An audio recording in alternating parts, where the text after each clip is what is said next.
Grace and peace, everyone. How are you guys doing this Sunday evening? All right. See, we got a few people up in the house already. Man, listen, thank you guys for showing up. Looks like that we are streaming on X as well. All right. So everybody who was watching from X, go ahead and hit that thumbs up. But I'm glad that I'm looking at this from X because I see that my mobile version is showing up. All right, so cool. I forgot that I already had that set up, so I don't have to touch anything. All right, let me go live on Instagram so everyone can see me on that platform as well. I think I'm also streaming on Facebook. I might be streaming on Facebook as well. All right, everything is good. All right, so let's go ahead. Let's get ready to get into it. MacDan says, God bless Alton. I hope all the technology issues have been resolved for you. Yeah, it has, brother. It has. Everything seems like it is good. All right. Jonathan Hill says, who are these non-existent saints? You about to find out in a minute, brother. You about to find out. All right. Then we also got Art Butler, who was my first member up in the house. Thank you, Art. Thank you, Art, for continuing to be a member of the channel. You know, Art is not only a member of the channel, but Art he be dropping super chats. You know what I'm saying? Thank you, Art. Art always, come through with the super chats. Thank you. I really, really appreciate it. Y'all don't know how much that really kind of helps me out. It kind of helps offset a lot of the costs and stuff that kind of goes into running the stream, because a lot of this stuff, I do pay money for. And I'm not saying that you guys got to drop me super chats like Jay Dyer, all right? But y'all don't have to do all of that like Jay Dyer, but you can only, if you feel led to, go ahead and drop something. But I'm more interested in having these conversations and being able to teach some of the things that I've learned, and to be able to share it with you guys, whether you guys agree with me or disagree. And then I also want to create a space where we can all come together and we can have these conversations. That's why a lot of times I like to open up the panel, because I want people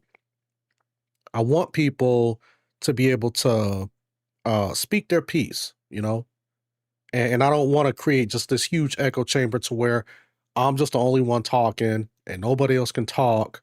And I'm just going to get out here and just be saying stuff. And, people can't challenge me, because, there are some, there are a lot of these different platforms out there that they ain't going to allow you to speak. They're not going to let you push back on them too much. All right. So you could probably give a little pushback, but if you push back a little too much, then they'll block you and all of that. So I'm the type of person that, as long as you're respectful, I'm willing to put that link out there and, have you guys come on. All right. So let me see. Oh, this is Mac Dan. He's talking to Jonathan. All right. But listen, as you guys come in, hit that like button and that notifications bell if you are new to the channel. So yeah, so tonight we are going to be talking about these saints that did not exist in Roman Catholicism and Eastern Orthodoxy. All right. So I don't have all of the saints, because apparently there's a lot more of them that I even knew. All right.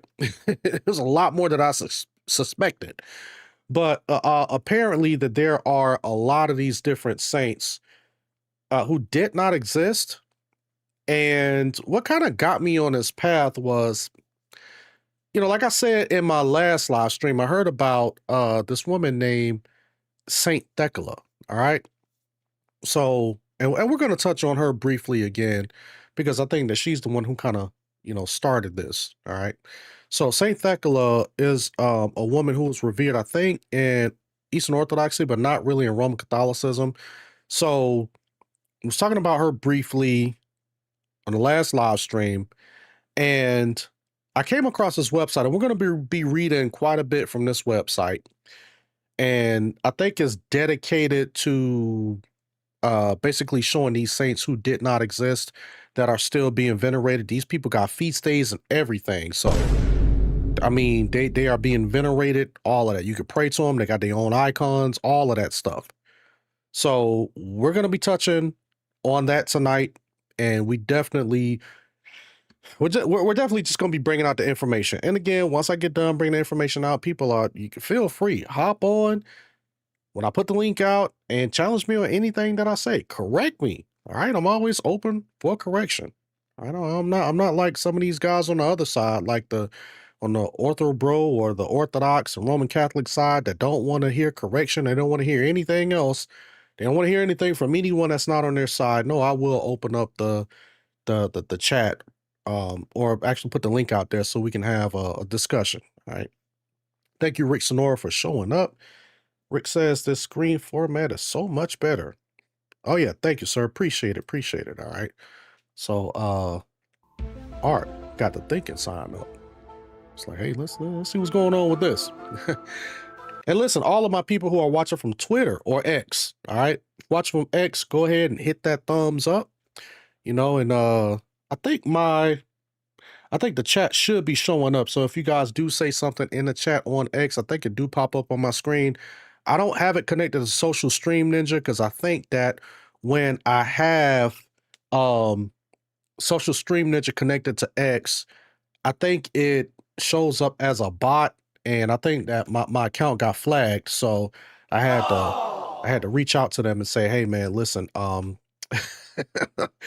you guys go ahead and restore my account? Because I couldn't do like any spaces or anything like that. I couldn't hold like live streams. So they kind of blocked me for a little bit. So I had to turn around and get all of that straightened out, which it has. It's straightened out now. So glory be to God. And then also I am holding spaces on X. All right. So what I'm doing is that when I hold the spaces on X, I record them, but I do release that as members only, on my YouTube channel. All right. So I want those to be exclusive for my members. So you guys can kind of hear my thoughts, and I like X Spaces because I can just hop on and just talk about a particular topic, and just really do that within 30 minutes to an hour. So if people hop on, then we can have a conversation and interaction back and forth. But I do want to have that strictly from my members, and people who are on X. If you follow me on X and you happen to catch one of the spaces, you can catch it live, but just know that I'm gonna delete it and then I'm gonna put it on YouTube for my members only. Grace and peace, Albert, grace and peace. And then we also got Matt. Well, first of all, Brother Albert says, yeah, we need more likes. Go ahead and get the likes up. Get the likes up. I appreciate all of the likes. Doesn't cost you anything. It's free. Matt says, I like dialogue. I'm sorry. He said, it's like dialing a wrong number for God, but maybe someone else will pick up and pretend. We'll pick up and pretend to be the saint. Creepy. I think that there has been some cases of that, and I'm going to see if I can touch on that if I don't forget. All right. I'm going to see if I can touch on that if I don't forget. But what he is asking, or what he's responding to, I would say, Brother Matt, he's responding to the question that we have live only on YouTube, where I'm asking a question in the poll. Is praying to non-existent saints an issue? So far, 81% of you all say yes, those prayers can't go to God. 6% of you all say no, God still hears our prayers. No one says, I can see a problem on both sides. And the final 12% of you all say that you are just here to watch. All right. So hopefully while you're watching something, you're going to learn something. All right. So let me go back over here to Rumble. Okay. Everything is good. Like we're firing on all cylinders. Everything is good. All right. So let's go ahead and get into some of this. All right. So I don't know about you all, but we've been hearing a lot. All right. We've been hearing a lot of, oh, wait, hold on. 1 second. Let me do something because I'm noticing something that my chat is not showing up on, it's not showing up on the mobile version. So I want to make sure that my chat is showing up. Hold on 1 second. Hold on 1 second. That's the second chat. What is this? Yeah, I don't know what's going on with my chat. Hold on, let me see something real quick, y'all. I gotta try to fix this because I want y'all to see the chat. Okay, that's the wrong one. That's good. Huh? Hold on 1 second. Cause yeah, I want you guys to see the live chat. All right. So I think I'm gonna have to reset this. There we go. All right, there we go. So we're gonna put this right here at the top so you guys can see the live chat on the mobile version. All right, cool. All right, cool. So here we go. All right, so we should be good now. We should be good. Everything's good. As Protestants, we've been hearing there are these traditions that we don't hold to, and we're missing out on the fullness of the faith. And I'm just paraphrasing some of the stuff that we've heard, especially me, I've heard over the years. Okay. We don't have any, we don't have the fullness of the faith. We don't know church history, right? We just follow this church that was started by Luther, Calvin, Zwingli, and our church didn't come to 500 years ago and all of this other silly stuff, right? So what I'm finding out is that as I continue to not only just interact and engage with those who are in the Roman Catholic and Orthodox churches, but now that I'm reading a lot of their material, I'm starting to see some problems, all right? Because us as Protestants, we use this, right? Y'all know I have to pull out the sword, all right? We got to pull out the sword, okay? We go by the authority of the Bible. And a lot of times, those in the Roman Catholic and Orthodox churches, they like to mock us for holding to the Bible as the sole infallible authority of the practice and lives of the Christian people. Grace and peace, Og, who is another member of the channel. And I always tell people, when you put the Bible down, you're going to end up falling into all types of mythology. You'll fall into all types of just foolishness and wackiness, all right? Because we've seen that happen, especially on the Protestant side, all right? Not saying that Protestants are free of that. We've seen this happen on our side. So that's how we know. And this is why, we even try to warn a lot of people who are in the Roman Catholic and Orthodox churches, like, you guys are starting to show these patterns of, well, you guys been showing the patterns, but you guys don't understand that there's a lot of confusion and there is a lot of stuff that is wrong within the Roman Catholic and Orthodox churches. And I've been saying this for the past 2 years, that there are some wacky and zany stuff that is practiced and that is believed within the Roman Catholic and Orthodox churches. And it's funny to me that a lot of people are diving head first into this, and then they want to attack Protestants. And I'm just like, apparently you guys haven't done your homework. So what's happening now is that you got a lot of people like Jonathan right here, right? Like Jonathan, we're going to read his comment in a minute, who they're so quick to call out Protestantism. 4.99 talents, saying we should have more conviction in our hearts than to create fake saints and take pagan practices and lie and make those practices apostolic. Uh-oh. That's going to be beef right there. Thank you for the super chat, brother Art. Thank you. Oh, I'm sorry. That's not Art. That's Workman. Sorry, my bad, Workman. I thought that was Art for some reason. All right, so let's see what Jonathan has to say real quick. He says, it isn't that we mock the Bible. We mock your ability to understand it yourself. Now, here's the thing. Jonathan. All right. Let me put that back up.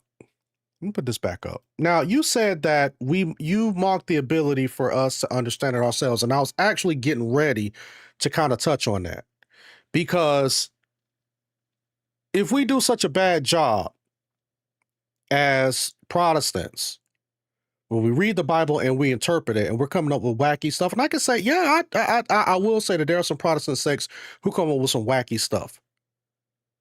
But when we look at you guys, what we're about to get into tonight, I'm like, some of the stuff, you can't get it from the Bible. No possible way you can get this stuff from the Bible. So if you are going to depend on a magisterium or some church authority to tell you what the Bible says, and then they go way off in the left field, I think that that's more of a problem for you guys than what it is for us. You see what I'm saying? We don't have the issues that you guys have. Ja Tony, grace and peace, another member up in the house. All right. And I'm going to prove that. I'm going to prove that. So without further ado, let me stop my babble and let's get into this. So get ready to share my screen. Here we go.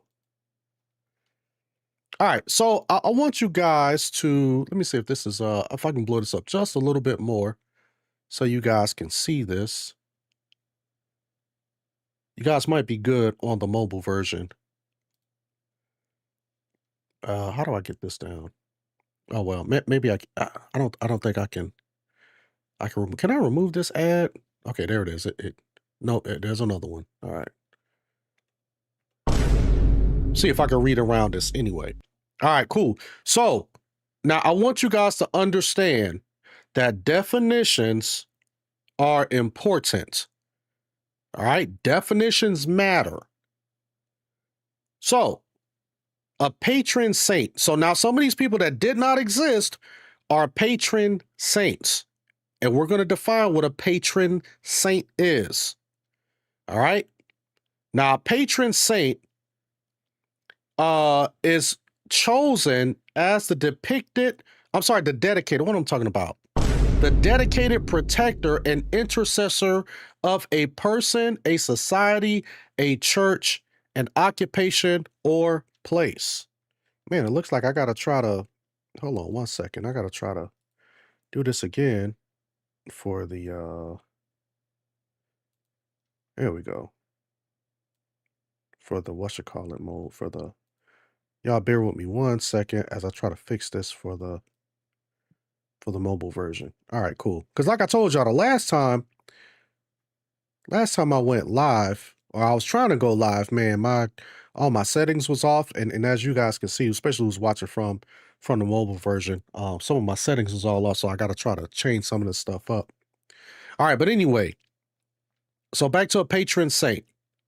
All right, it's a person that's dedicated, protector and intercessor of a person, a society, a church, or an occupation, or a place. Now, the saint's protection is typically based on some real or presumed relationship with the areas of life involved. Saint Rose of Lima, for example, is the patron saint of Peru and all of South America because she was born in Lima. Another famous example is Saint Patrick, a patron saint of Ireland. Although he was born in Britain, he is credited with bringing Christianity to Irish people and is therefore revered throughout the land. All right. So those are some examples of patron saints. Although patron saints are commonly associated with Roman Catholicism, many other Christian churches, particularly Anglican and Eastern Orthodox churches, revere various patron saints. Whoa. Uh-oh. What are Anglicans at? You know what they say about Anglicans? They're just like, listen, once these guys start going Anglican, like you're like really there on the cusp of becoming Roman Catholic. All right. They'll just like, when a person says that they're no longer Protestant, or that they've left like a Baptist church and they've gone Anglican, people are just like, that's just kind of like a pit stop to Roman Catholicism, All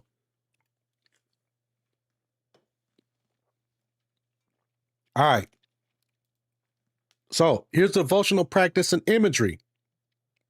In Roman Catholicism, a person often elects a personal patron saint to prepare for confirmation. All right, because yeah, I've heard of people, Roman Catholics, and Orthodox, who always talk about their patron saint, right? Like, for instance, for some reason, it seems like that all Black people in Eastern Orthodoxy have Saint Moses the Black as their patron saint. All right, which I don't know. To me, that seems a little suspect. That, you know, every Black person has to have Saint Moses the Black as their patron saint. But that's another topic for another discussion. During the confirmation rite, the confirmand takes the name of that saint as a confirmation name, i.e., as a middle name. In devotional practice, a patron saint is called upon through prayer by someone who is seeking help or protection in some facet of life. All right, so now we're gonna look at this really slow. Okay, so a patron saint is called upon through prayer by someone who is seeking help or protection in some facet of life. Now, what happens when that patron saint does not exist? That's what we want to discuss here tonight. So, are people calling up on patron saints, or have people called up on patron saints who did not exist? You see what I'm saying? Because how can you get protection from a person or help from a person who did not exist?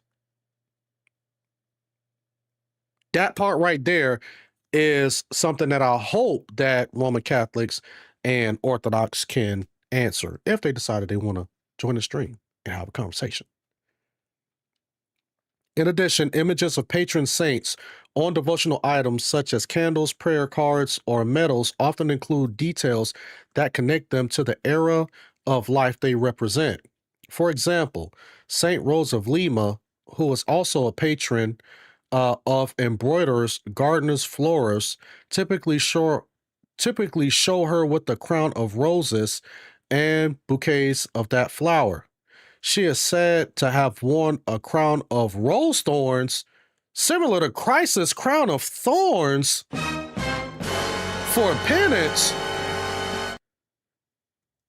Believed by some devotees, have been a recipient of stigmata, the wounds of Christ. Rose is also sometimes depicted with a bandage covering wounds on her forehead. All right. Other examples of such telltale imagery include the broom show with Saint Martin de Porres, the patron saint of social justice? What the heck?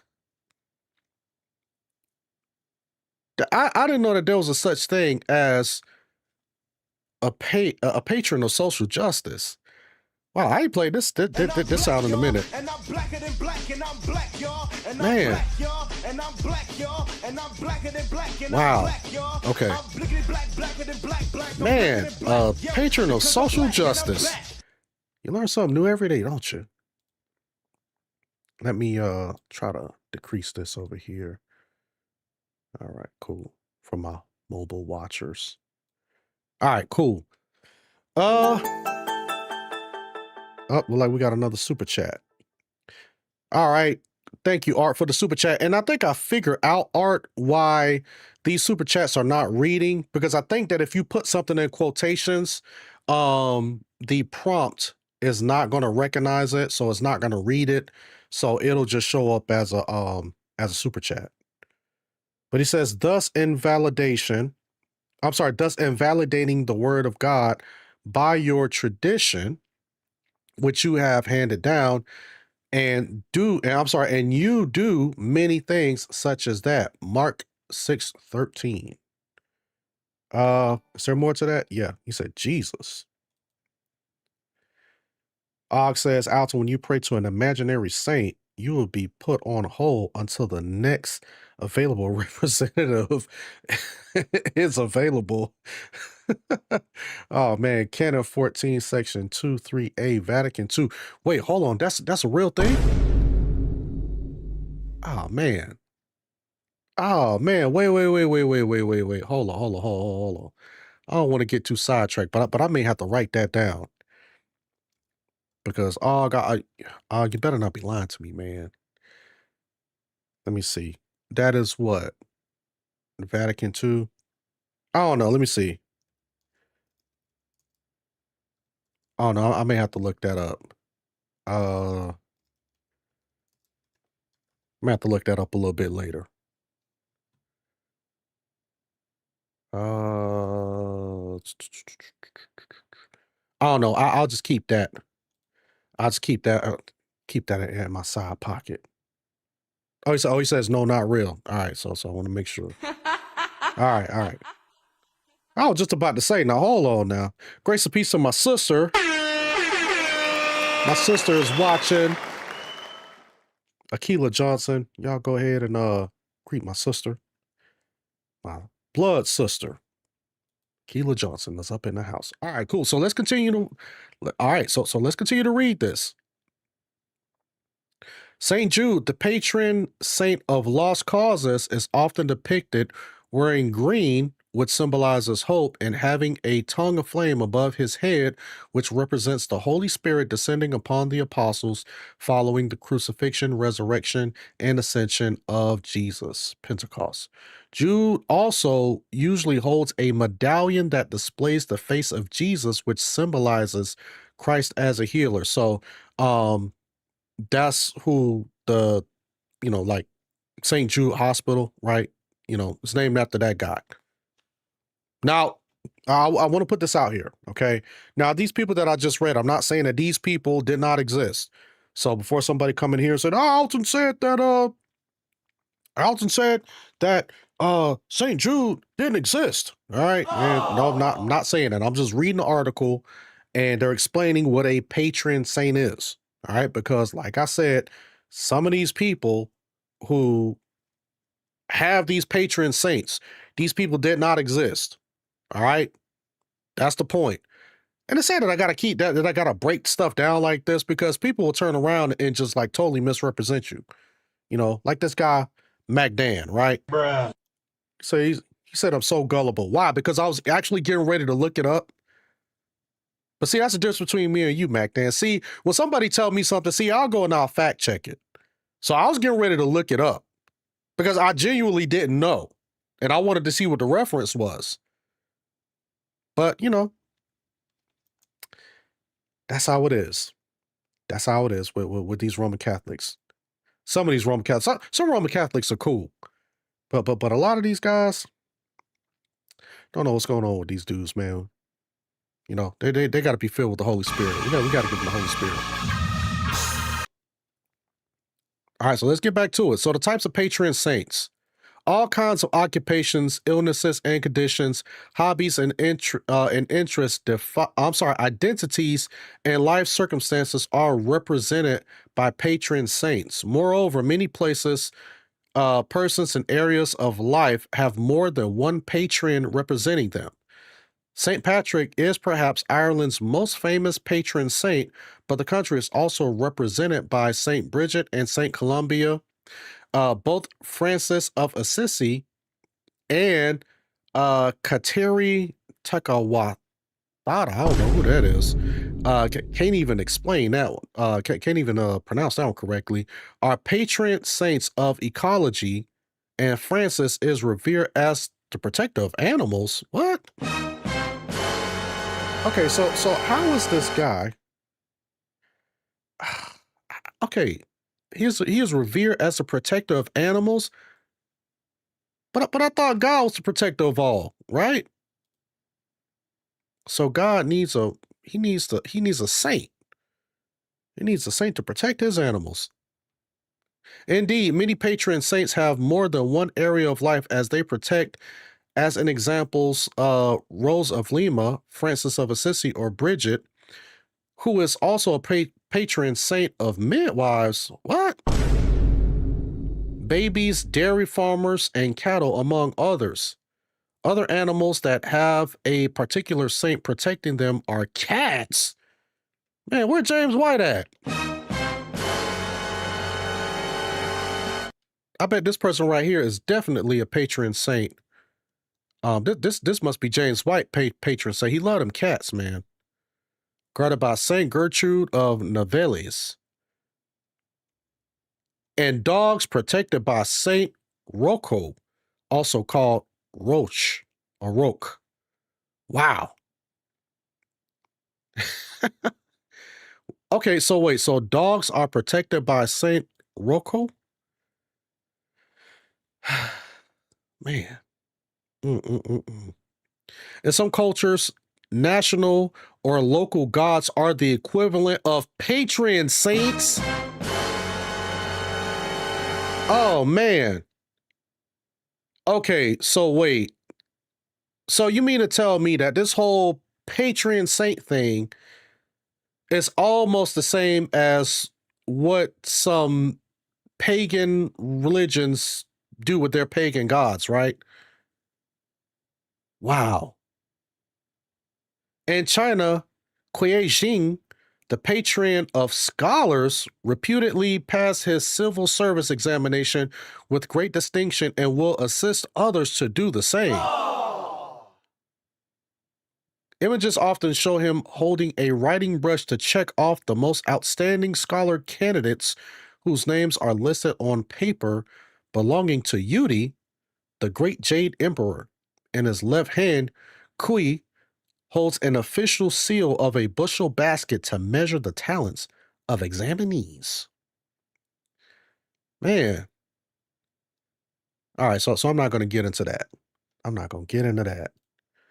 So this whole idea of patron saints, and there are people who are dedicated to protecting certain facets of life, certain people, and all of that stuff. It seems like that this is the same thing that we see in pagan cultures. When I first started like kind of looking more into this, and actually especially after I read this article, it reminds me of kind of how it's explained in Hinduism, right? Like all of these Hindu gods, they all have like they're all dedicated to like certain animals and, you know, ways of life and all of that. Because like a lot of these pagan religions, they have like for instance, the god of like wind and air, and then you got like the god of water and everything in the sea, and then you got the god of grass and the god of fire and all of these different gods, and all of these people are dedicated and directed to protect, or they have control over certain areas of life and elements and all of that stuff, right? So it kind of seems like that in Roman Catholicism there is a concept of that, but they don't go as far as to call these people gods. And they don't say that, well, hey, we don't like pray to those people to control like the earth and the wind and the dogs and the cats and all of that. They're just people who, and this is where it kind of gets confusing to me, because I'm like, if the patron saints are not really controlling these things, then why are they patron saints over these particular things in the first place? You see what I'm saying? Like why do you need a patron saint, first of all, over you? Like, why do you personally need a patron saint? To do what? Like, what is that patron saint going to do that that God is not doing for you? So that's why even when we look to something such as the Second Council of Nicaea, right? I'm going to pull it up. Let me go ahead and pull it up. Y'all already know where I'm going. So let's do this. Let's pull this up real quick. Where are we at? Hold on 1 second. Let me get ready to pull this up real quick. Because y'all know I'm going straight to the Second Council of Nicaea. And I definitely want to bring this out, right? And this is why I keep going back to this. I keep going back to this because the Second Council of Nicaea is binding to the church. It's binding to the Roman Catholic and the Eastern Orthodox Church about kissing icons, right? Now, this is what they say an anathema is.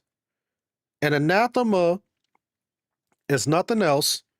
It's nothing less than complete separation from God. For if any are quarrelsome and will not obediently accept what has now been decreed, they butt kick against the pricks and injure their own souls in their fighting against Christ. Okay, so you're fighting against Christ if you are considered an anathema. All right? This is their words. This ain't my words. This is theirs. Now, here's the thing. The icons. Okay? Here's the icons. The Holy Council exclaimed, we all believe accordingly. We all hold the same. We all have signed an accord. This is the Father of the Apostles. This is the faith of the Fathers. This is the faith of the Orthodox. This is the faith that has sustained the world, believing in one God to be praised in Trinity. We kiss the honorable images. So these people, they got icons that are made to them. And they're saying that they kiss them. Now, let's continue. May those who do not hold accordingly be anathema. May those who do not believe accordingly be driven far away from the church. So that's why a lot of these people who are Roman Catholic and Orthodox, when they're just like, well, no, you really don't need to do that. My priest doesn't tell us to do that. Well, then your priest or whoever you're up under, your bishop or whoever, if they are telling you that you don't have to do this, then they're definitely going against what is written as what should be a practice in their church. Because right here, the Seventh Ecumenical Council says that you have to do this. You're obligated to do this. And they continue, we accept the sacred images. We subject those who do not believe accordingly to anathema. Right? Now remember, anathema is nothing less than complete separation from God. That's what an anathema is. To those who apply to the sacred images, the sayings and divine scriptures against idols, anathema. To those who do not kiss the holy and venerable images, anathema. To those who call the sacred images idols, anathema. So let me ask you guys a question. If you have a painting or if you have a statue of a person that did not exist, is that or is that not an idol? Is that or is that not an idol? Because remember, they'll say that, well, these are saints and these are people that are actually in heaven interceding on our behalf. So we pray to them, through them, and then our prayers are taking from them all the way up to God. But if this person does not exist, how is this person being able to take your prayers here on earth and you're praying through that statue or through that image and that prayer is still going up to God? All right, make it make sense. That's all I'm saying. Make it make sense. To those who do not kiss the holy and venerable images, anathema. To those who call the sacred images idols, anathema. All right? If anyone does not accept the gospel narratives when painted, anathema. If anyone does not kiss them as being in the name of the Lord and his saints, anathema. You see what I'm saying? And one thing that I've learned over time is that repeating certain things or being repetitive, especially when it comes to this type of information, especially with the Bible, it helps us out so much. All right, because I know that sometimes I'm like, man, do I want to keep bringing this out? Do I want to keep reading some of this stuff and just keep repeating it? Because I'm sounding like a broken record. But one of the things that I have to remember is that there was a lot of people who are coming to the channel and they're new. So some of this information is kind of new to them. They never even heard of this. But then at the same time, I want to continue to keep repeating this stuff so you guys can be able to just fire it off. You know what I'm saying? Whenever you hear someone saying something about idols, or I'm sorry, well, not idols, but, you know, icons and all of that stuff, I want you guys to be able to say, oh, no, wait, I've heard about this through the Seventh Ecumenical Council, the Second Council of Nicaea, and this is what it says.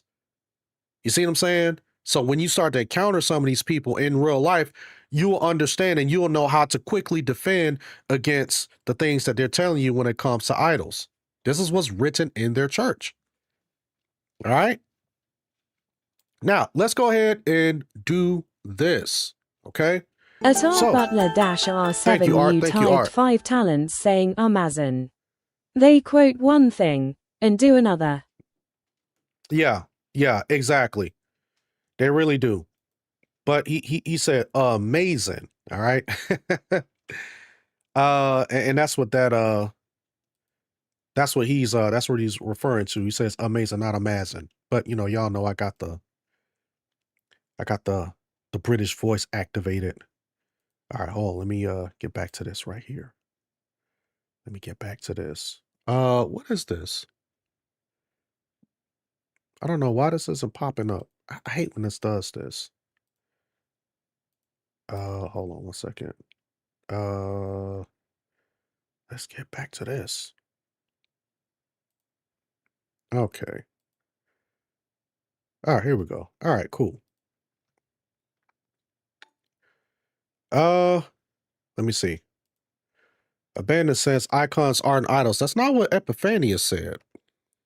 Oh! That's not what some of the early church fathers said. They actually said that it was idolatry. But we ain't gonna get into that right now. All right, I got some past live streams on that. So let's get into some of these saints that did not exist. Oh! All right, so I don't know if you guys saw my last live stream where we were talking about Thecla, and I read this, but I'm gonna read it again just in case some of you guys forgot or you guys have not seen the live stream. All right. So this is Saint Thecla. Now, Saint Thecla is, if I'm not mistaken, is still venerated in Eastern Orthodoxy, but I don't know about Roman Catholicism. So what I'm going to do is I'm going to read this off. And I was trying to figure out who this person is who was writing these articles. But I just haven't had time to like really go into a deep dive to figure out who this person is and what their credentials are. But however, I have fact checked a lot of stuff that they put out here. And I'm glad that they did curate a lot of this information. Christian King, you know, who just showed up. God bless. Another member up in the house. But they did curate a lot of this information, and I did fact check a lot of it. So if anybody says that any of this information is wrong, you're going to have a chance to come and correct me or show me where I'm wrong or show where this information that I'm bringing out is wrong. All right. I don't want to hear, oh, you just straw manning. No, just tell me where I'm straw manning. Tell me where I'm wrong. All right. Because some of the stuff that I've pulled up, I'm like, okay, well, this is the same thing that's being said on this site. All right. Now this person here, they got the language in Russian, and I think that they pulled out some Greek and all of that stuff. Okay, so they got the icons, the translations, and all of that stuff. So whoever put this website together, they did their homework. So I definitely don't want to hear too much from some anon accounts online, you know, telling me that I'm wrong. All right. So, first Martyrs, Thecla, the most laudable. That's quite a title for someone whose very existence is based on an apocryphal text first attested about 190 CE. And that is not all of her titles. She is sometimes called holy great martyrs, all laudable, and equal to the apostles' Thecla. Now, again, if you guys watch my last live stream, you guys know that I read this. Okay? Now, she shows up in an apocryphal text at 190 CE. Now, the early church fathers, let me tell you this, because I've read what the early church fathers have said concerning the canon. I think that if not all of the early church fathers, when discussing the canon and putting their list together, have all basically said, do not read the apocryphal books.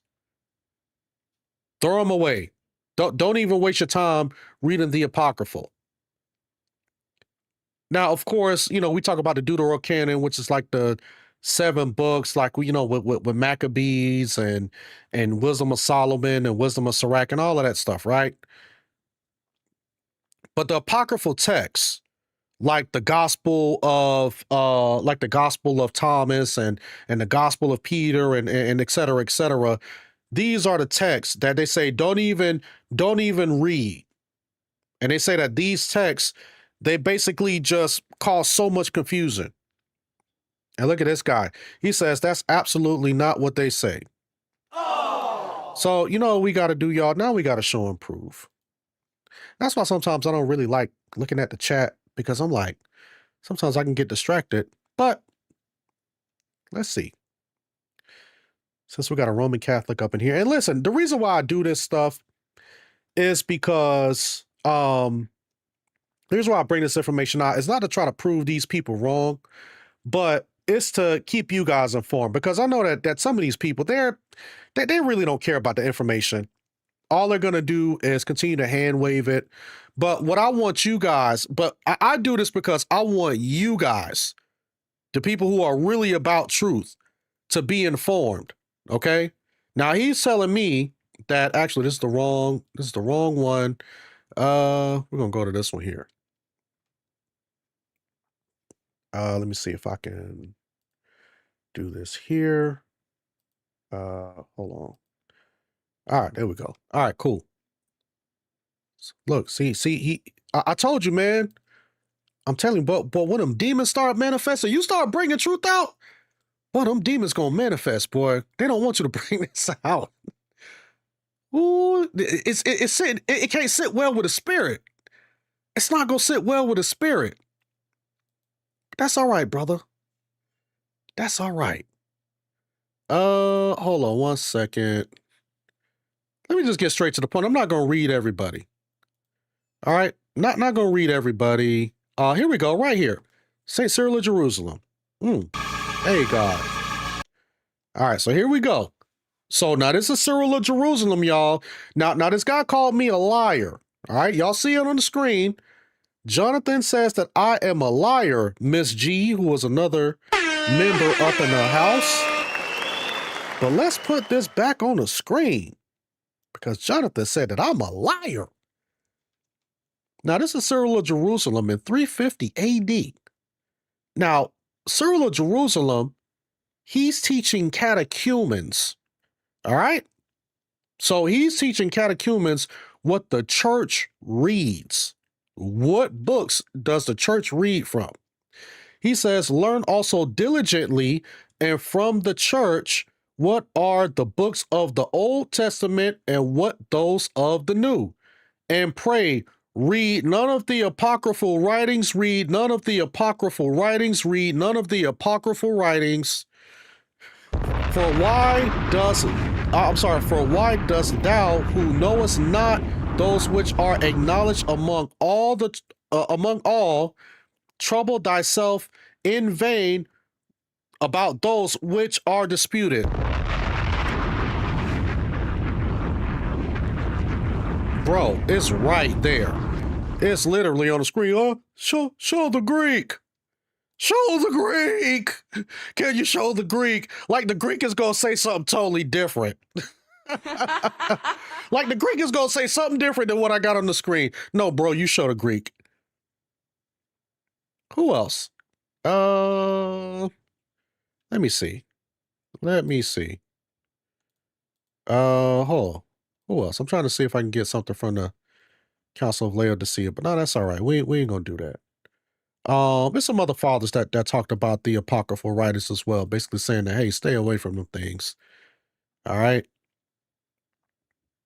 Is this it right here? Oh, let me see. This might be it. Oh.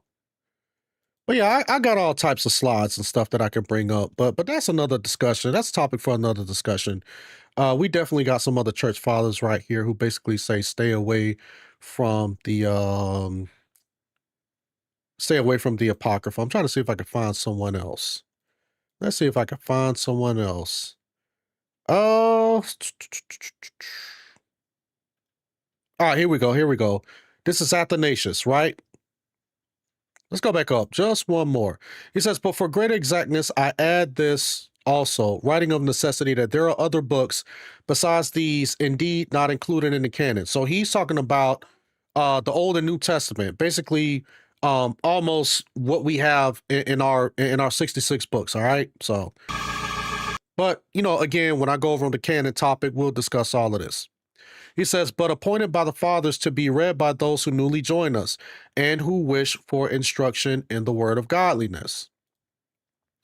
Nor is there any place a mention of apocryphal writings, but they are an invention of heretics who write them when they chose, bestowing upon them their approbation and assigning them to a date, that so using them as ancient writings may find occasion to lead astray the simple. Come on, bro. Come on, man. Stop playing, man. Stop playing, brother. All right? Now let's get back to this. All right? Because now we can see that there are those in the early church who say stay away from the apocryphal writings.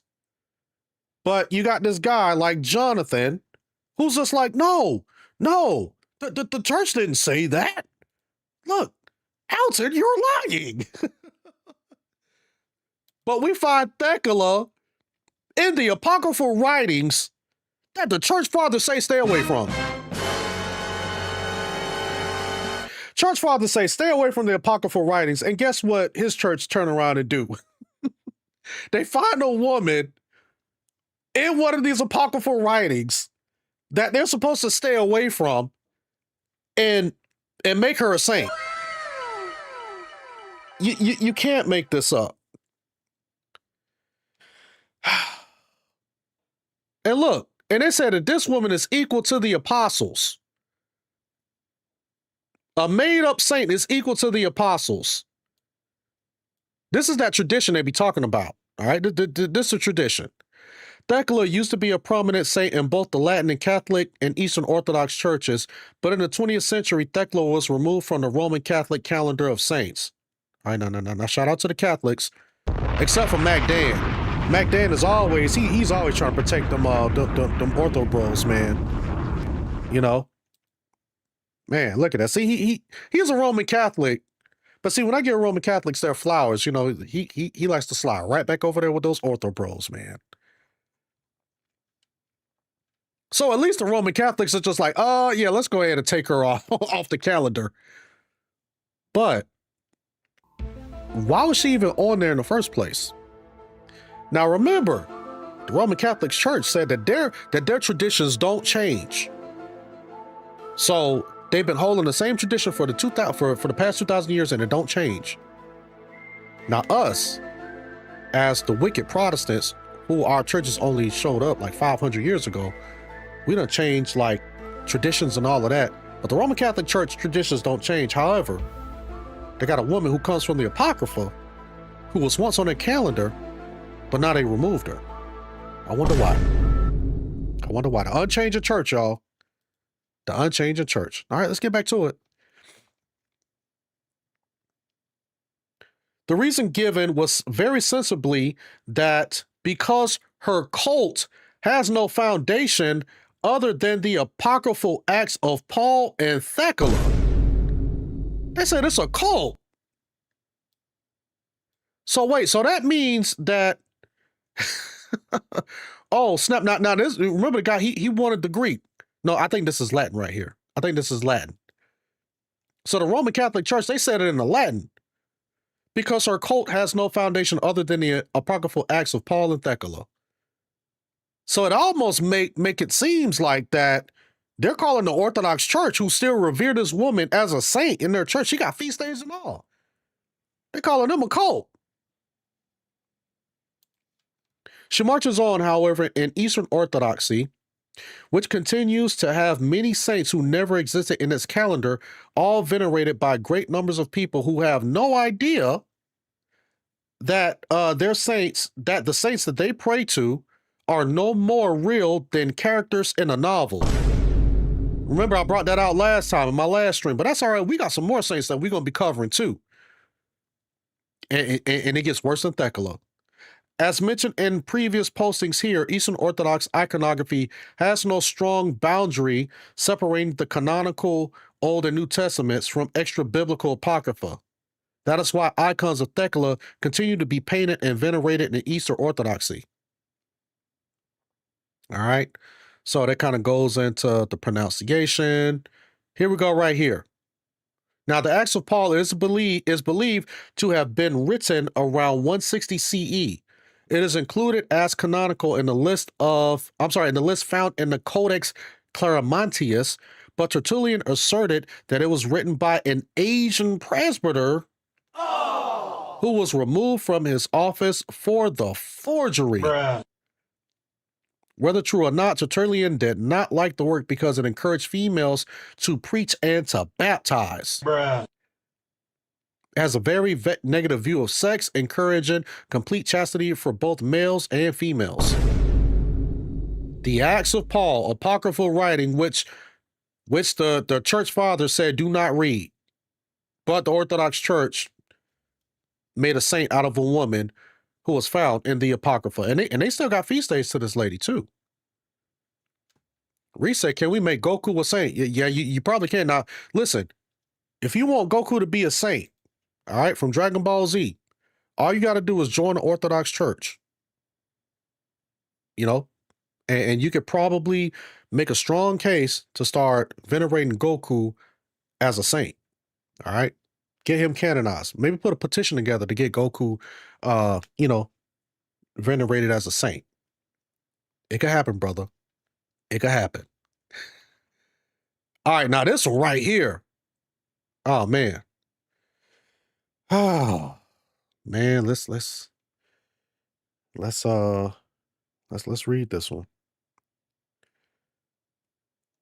Now here we go with this person. What's going on with this? Look at this person here.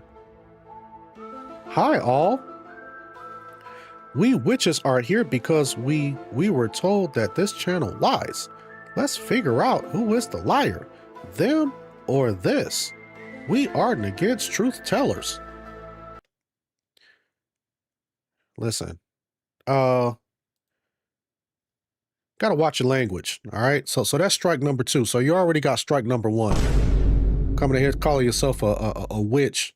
And then number 2, don't come in here trying to derail a conversation. Because as soon as you come in here trying to derail a conversation, we gonna have to get you up out of here. All right. We're gonna have to get you up out of here. Y'all already know where I'm going with this. You are a false prophet. All right. And security, take him out of here. All right, the mods gonna have to get you up out of here. The mods will get you up out of here. You come in here set tripping. All right. Yeah. Miss G says she's trying to curse us. Listen, they can't curse what God blessed. Amen. No weapon formed against me shall prosper. All right. No weapon formed against me shall prosper. No weapon formed against this channel will prosper. Right? All right. Let's get back to it. All right. So we have 2 saints, Sergius and Bacchus. All right. Now they say that these two saints did not exist as well. And I think that these guys got feast days as well. Actually, let's do this. Let's do this. So before people say that I'm lying and, oh, Alton, I can't believe that you putting this information out. That's not the correct information. We don't venerate At R them. Butler R7U tithe 10 talents, saying these people honor me with their lips, but their hearts are far from me. They worship me in vain. Their teachers are but rules taught by men. Matthew chapter 15 verse 8-9. Thank you, Art, for the super chat. So I hope you guys can see this. These two guys, they have a feast day on October the 7th. All right? October the 7th is their feast day. They're venerated Church of the East, the Eastern Orthodox Church, the Catholic Church, and the Oriental Orthodox Church. All right? So just in case people say that I'm lying, oh, Alton, you just stretching. These guys have a feast day of October the 7th.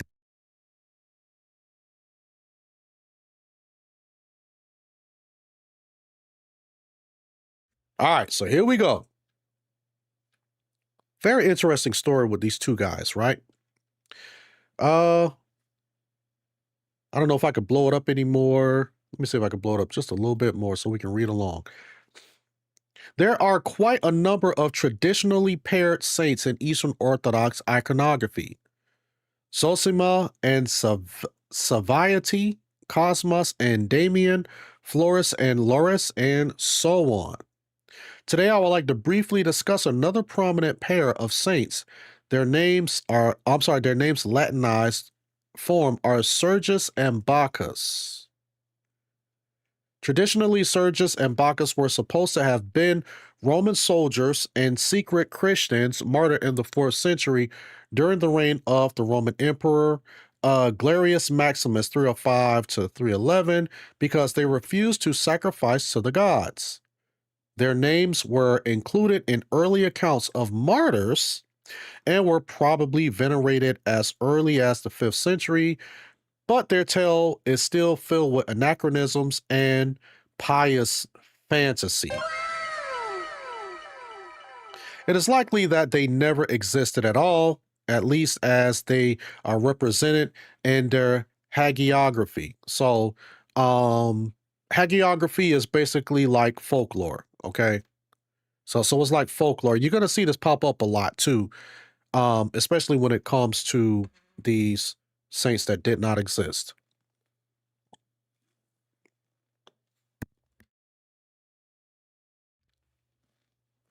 However, their story came to be, oddly enough, Sergius and Bacchus are best known today as gay icons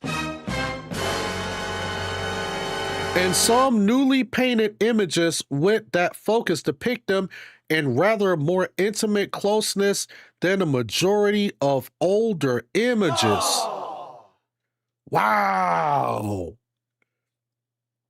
So these guys are depicted as, like Miss G said, Brokeback Mountain saints. Oh, man. Wow. And again, now, look at this. They have a feast day of October 7th. All right. So they're being venerated. They're being venerated.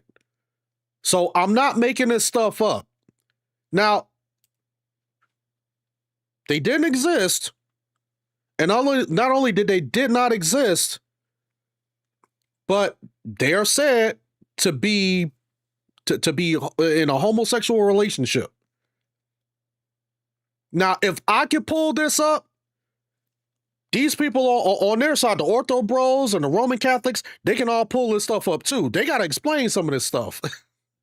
They got to explain some of it. I'm just a messenger. I am just a messenger. Okay? Let's get back to it. Let's finish reading. And again, I fact checked this stuff. So I plug this into like AI and all of that, because, you know, sometimes people will write stuff and they'll just make stuff up. And sometimes you be like, you know, you don't want to look like a fool just bringing out some stuff that is inaccurate, you know? So I'm just like, nah, let me take my time and plug some of this stuff in. All right. So we got two non-existent saints who were in a Roman Catholic, I'm sorry, who are in a homosexual relationship. All right. So now, where did they come from? Right. This is due to a book written in the late 20th century that, with not unquestioned scholarship, presented the premise that Sergius and Bacchus were a romantically homosexual couple. Man. Look at there.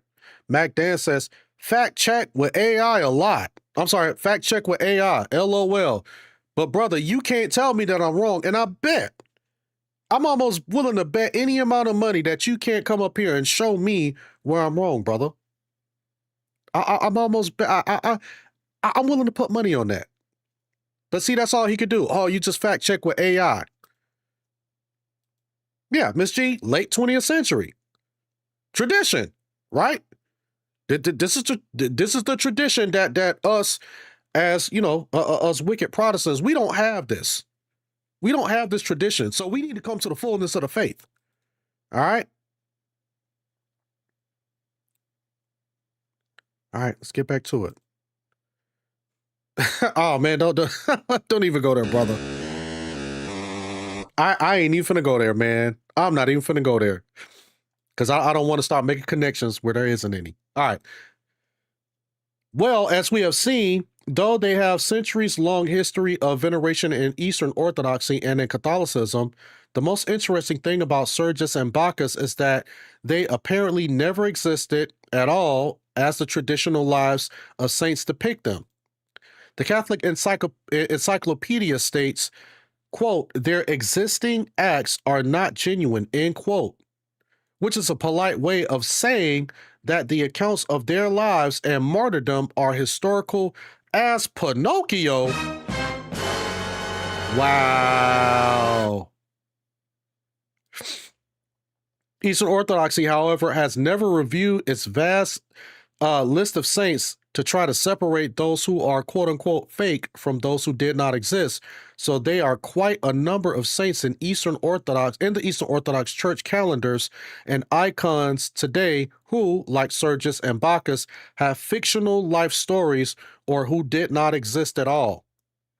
That leaves us with the question of whether Sergius and Bacchus are represented anywhere in their hagiography as a romantically homosexual couple, and there we do find some strong evidence, at least in one period of time.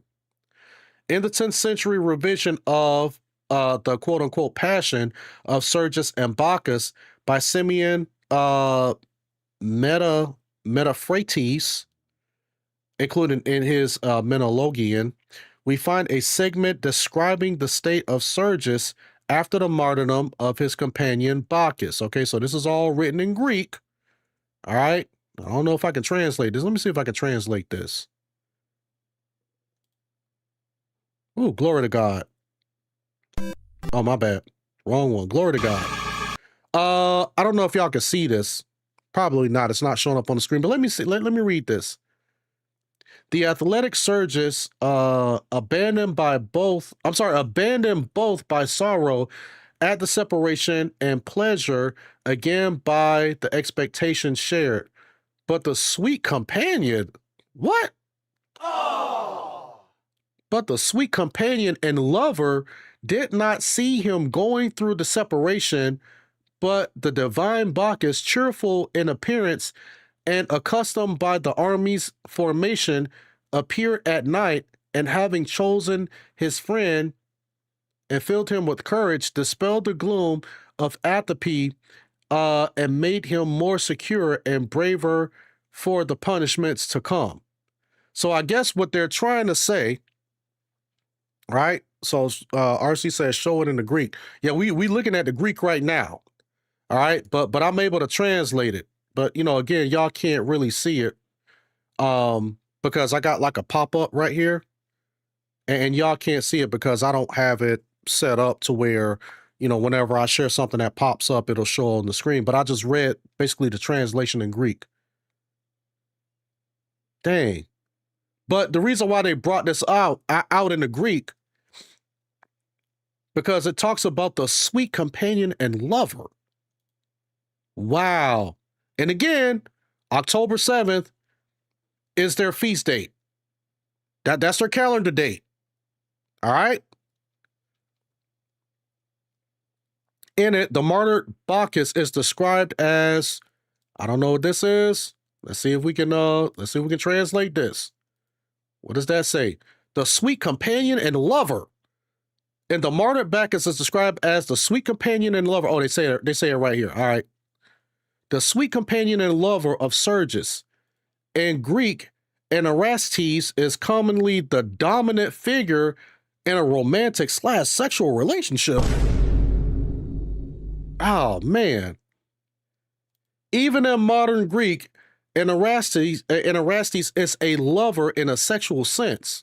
We can hardly go back and ask Simeon Metaphrastes why those specific words were used, but we can certainly see that as they stand, whether so intended or not, they are easily interpreted as indicating a romantic and sexual relationship between Sergius and Bacchus. It is no wonder, then, that the pair of saints, though they probably never existed, have become known as homosexual icons. Much of the dismay of more conservative Eastern Orthodox believers. Aside from all that, Sergius and Bacchus can still be put to some practical use in helping improve ability to read Greek icon inscriptions, so let's take a look at some examples.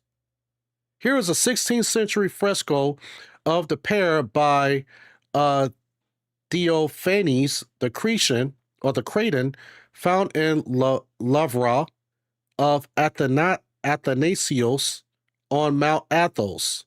Note each holds a cross signifying martyrdom for the Christian faith. All right. So they both got the cross right here. All right.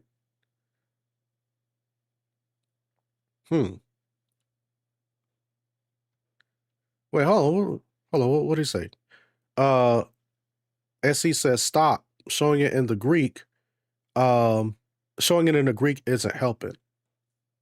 I don't know what you mean, brother. I'm just putting what's on the screen, brother. Grace and peace, Sister Sharon Perry. Another member up in the chat. Yeah, like Miss G said, why is none of this surprising to me? And listen, it definitely wasn't surprising to me. Not at all. Not at all. The title inscription should be easy for you to read if you have been following my earlier postings on reading Greek inscriptions. Here is the left inscription. All right. By now you should know that the three letters at the upper left stands for Ho Hagios, meaning the holy. All right. So that'll be these right here. Below is the saint's name written partially to his left, partially to his right, Sergios. And here's the right inscription. We see the same Hagios abbreviation at the upper left and below the saint's name, Bacchus, which we usually see in its Latinized form, Bacchus. You will recall the letter X, chi, in Greek, has the rough guttural pronunciation of the last ch in the name of the composer Bach or Bach. However you pronounce it. That was really easy. So here's something more challenging. Inscription from the Mount Athos. Okay, so talking about them being martyred. I guess this is like a poem. All of that stuff. So you guys get it. All right, that's the end of that article anyway. So you guys get it. Two guys that did not exist who have a feast day. They got a feast day. They are being venerated. in both the Roman Catholic and the Orthodox churches. And they're said to be gay guys. But according to the Seventh Ecumenical Council, Second Council of Nicaea, basically say that these guys are to be venerated, and you should bow down, kiss their images. You should be able to pray to these people. These people hear your prayers. That's why shout out to JP with the whole intercession of the saints arguments. You see how all of this stuff starts to tie together? See, a lot of people think that we're just out here just making stuff up and, oh, well, you know, we just believe that this is just like so weird. And since we don't do it here in Protestantism, it just looks weird. So therefore we're against it. We're like, no, this stuff goes a lot deeper than it just quote unquote looking weird. I mean, the first red flag is when stuff is not found in this, we just like, hold on a second. How far are we going to take this? All right. Y'all talking about, you know, these saints made intercessory prayer for us and we got to pray to them. And, you know, the prayers of the righteous availeth much. And now we're finding out that some of these people didn't even exist. And some of these people are in homosexual relationships. You see what I'm saying? This is why the rabbit holes goes really deep. Pause, because I mean, I know we're talking about the two guys. You know, I don't want nobody trying to, you know, misconstrue my words. But you can see why we have a lot of problems with a lot of this quote unquote tradition that people are telling us that we have to fall up under. And then you get some of these guys who come running to my channel saying all types of, you know, all types of crazy stuff. Oh, you know, you guys need to come up under the one true church, the fullness of the faith. These are the same people that's saying that if we don't do this stuff, or if we don't come up under their church where they have feast days dedicated to people like this, then we don't have the fullness of the faith, and there's a possibility that we can be in heaven. And if we refuse to bow and kiss icons and refuse to believe that these people are taking our prayers to heaven, then we are an anathema. We're separated from God. These are some of the reasons why we reject a lot of the teachers from the Roman Catholic and Orthodox churches. And these guys are diving head first over there in the Roman Catholicism and Eastern Orthodoxy. This is what these people are diving into. So I like to bring this stuff out because I want you guys to be aware. So just in case you start thinking about, maybe I should start inquiring about Roman Catholicism and Eastern Orthodoxy. No, this is what you're getting yourself into. This is what you're getting yourself into. That's why I want to pull all of this stuff up, because I want you guys, and again, I'm not trying to do this because I want to just take a dig at Roman Catholics or Orthodox, but if we are supposed to be on a quest for truth, let's start looking into this stuff with an open mind. We can't just be out here just diving into stuff because we have a problem with something that happened in our Protestant church. I didn't like the way that the direction that the Protestant church was going into, and 40,000 denominations and all of the slop arguments that we hear. But you leave the church that you were brought up in, the church that brought you to Christ, you abandon that for slop arguments that you've heard from Roman Catholics and Orthodox, and you go dive into this. And I'm just like, for what? Based on your feelings? Because you mad at somebody else? You mad at the Protestant church? And a lot of times it's not the Protestant church that they're mad at. They're mad at something that happened to them. So these are people that are just church hurt and looking to be a part of a community.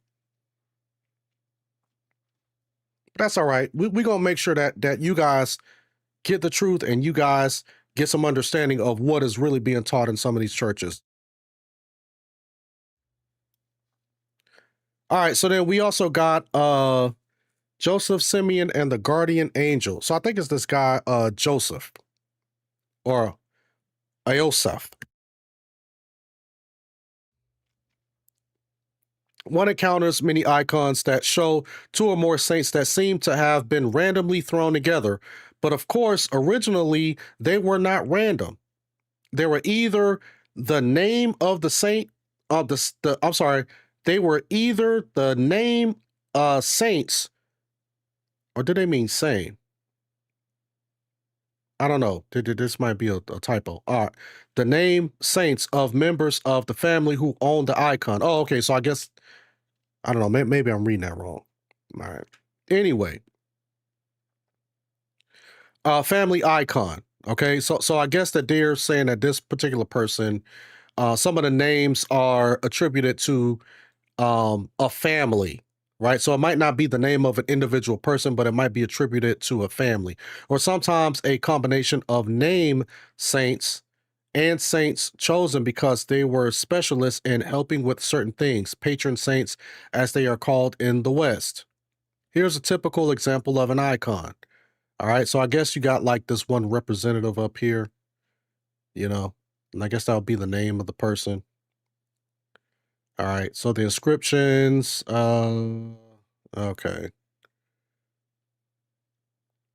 You already know that pre-poll unity, literally most like, is the title used for a monk saint. Iosef, or that'll be Joseph, is his name. And Sarovich,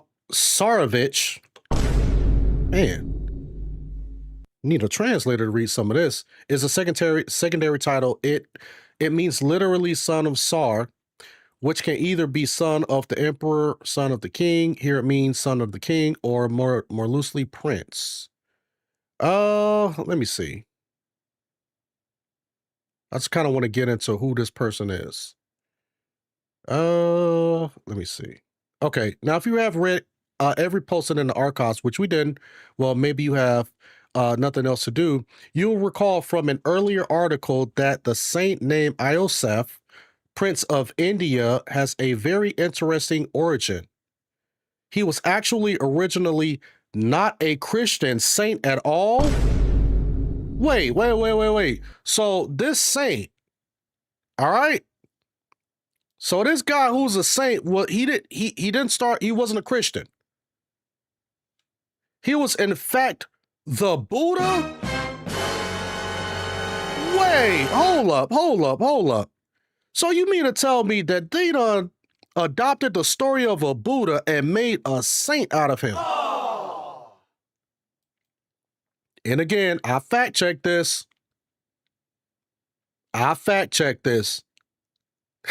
So you can get this from different websites. They all confirm this.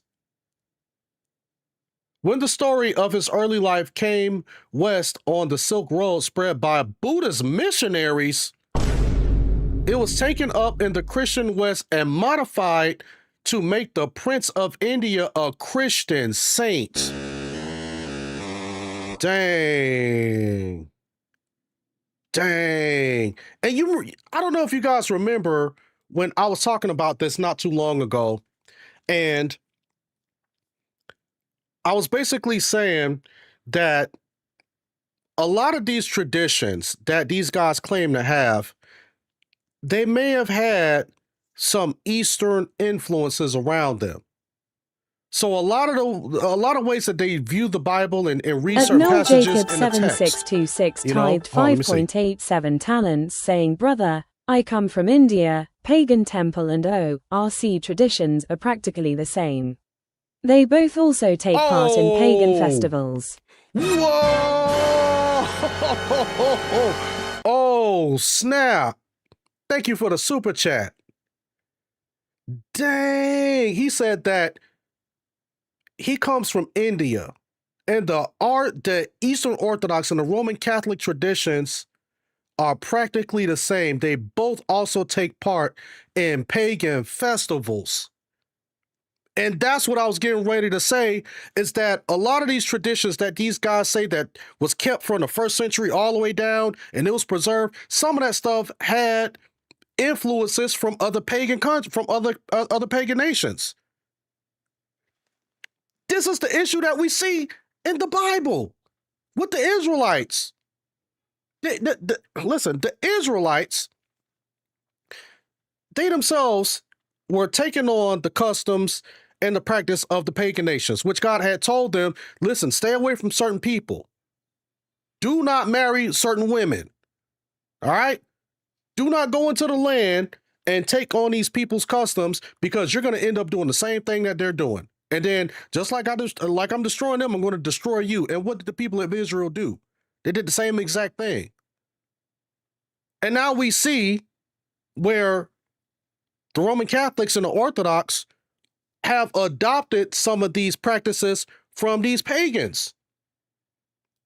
And listen, this is only the third saint that I've covered so far. We haven't even got to the rest of the other ones yet. Let's continue about this Buddha remix, all right? Hey, this is the Buddha remix. Where did I stop? Okay, so he came from the West and they modified to make him the Prince of India. They made him to a saint. Oh, wait. Pachamama. That right there, because remember, we was talking about that as well. I don't know, I don't know if you guys have, if you were watching CK's channel, but we were on there talking about that Pachamama one time. And how there's like this, I want to say, I think that they're Peruvian or Ecuadorian or something like that. They have this, this female that they revere. Her name is Pachamama. And she's supposed to be like the goddess of fertility and all of that stuff. And the Roman Catholics are basically saying, oh, well, that's just, that's just Mary. She's really Mary. But when you actually read up on the Pachamama, it has nothing to do with Mary. Yeah, just like Miss G. Yeah, Miss G was on the panel. And the Roman Catholics was trying to tell us, that's basically, they basically worship her. And she's actually Mary, but they call her Pachamama. But, and they were just trying to really trying to clean it up. But when you actually read the origins of the Pachamama, it's like, no, man, it's not the same. It's not Mary. But according to them, it's the same exact person.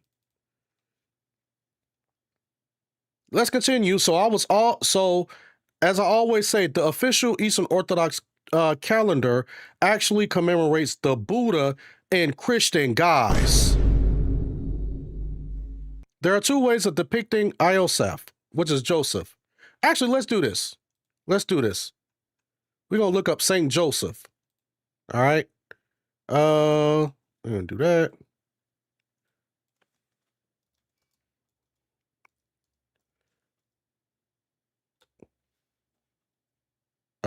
No, that's not him. Let me see. I want to make sure I get this right, because I want to see what his feast day is. Let's see what his feast day is.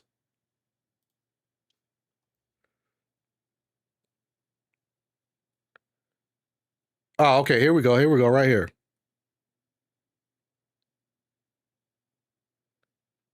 December 10th. Dang.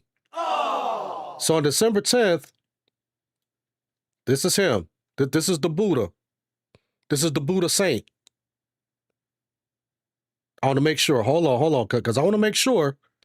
Yeah, it looks like it's around the same time.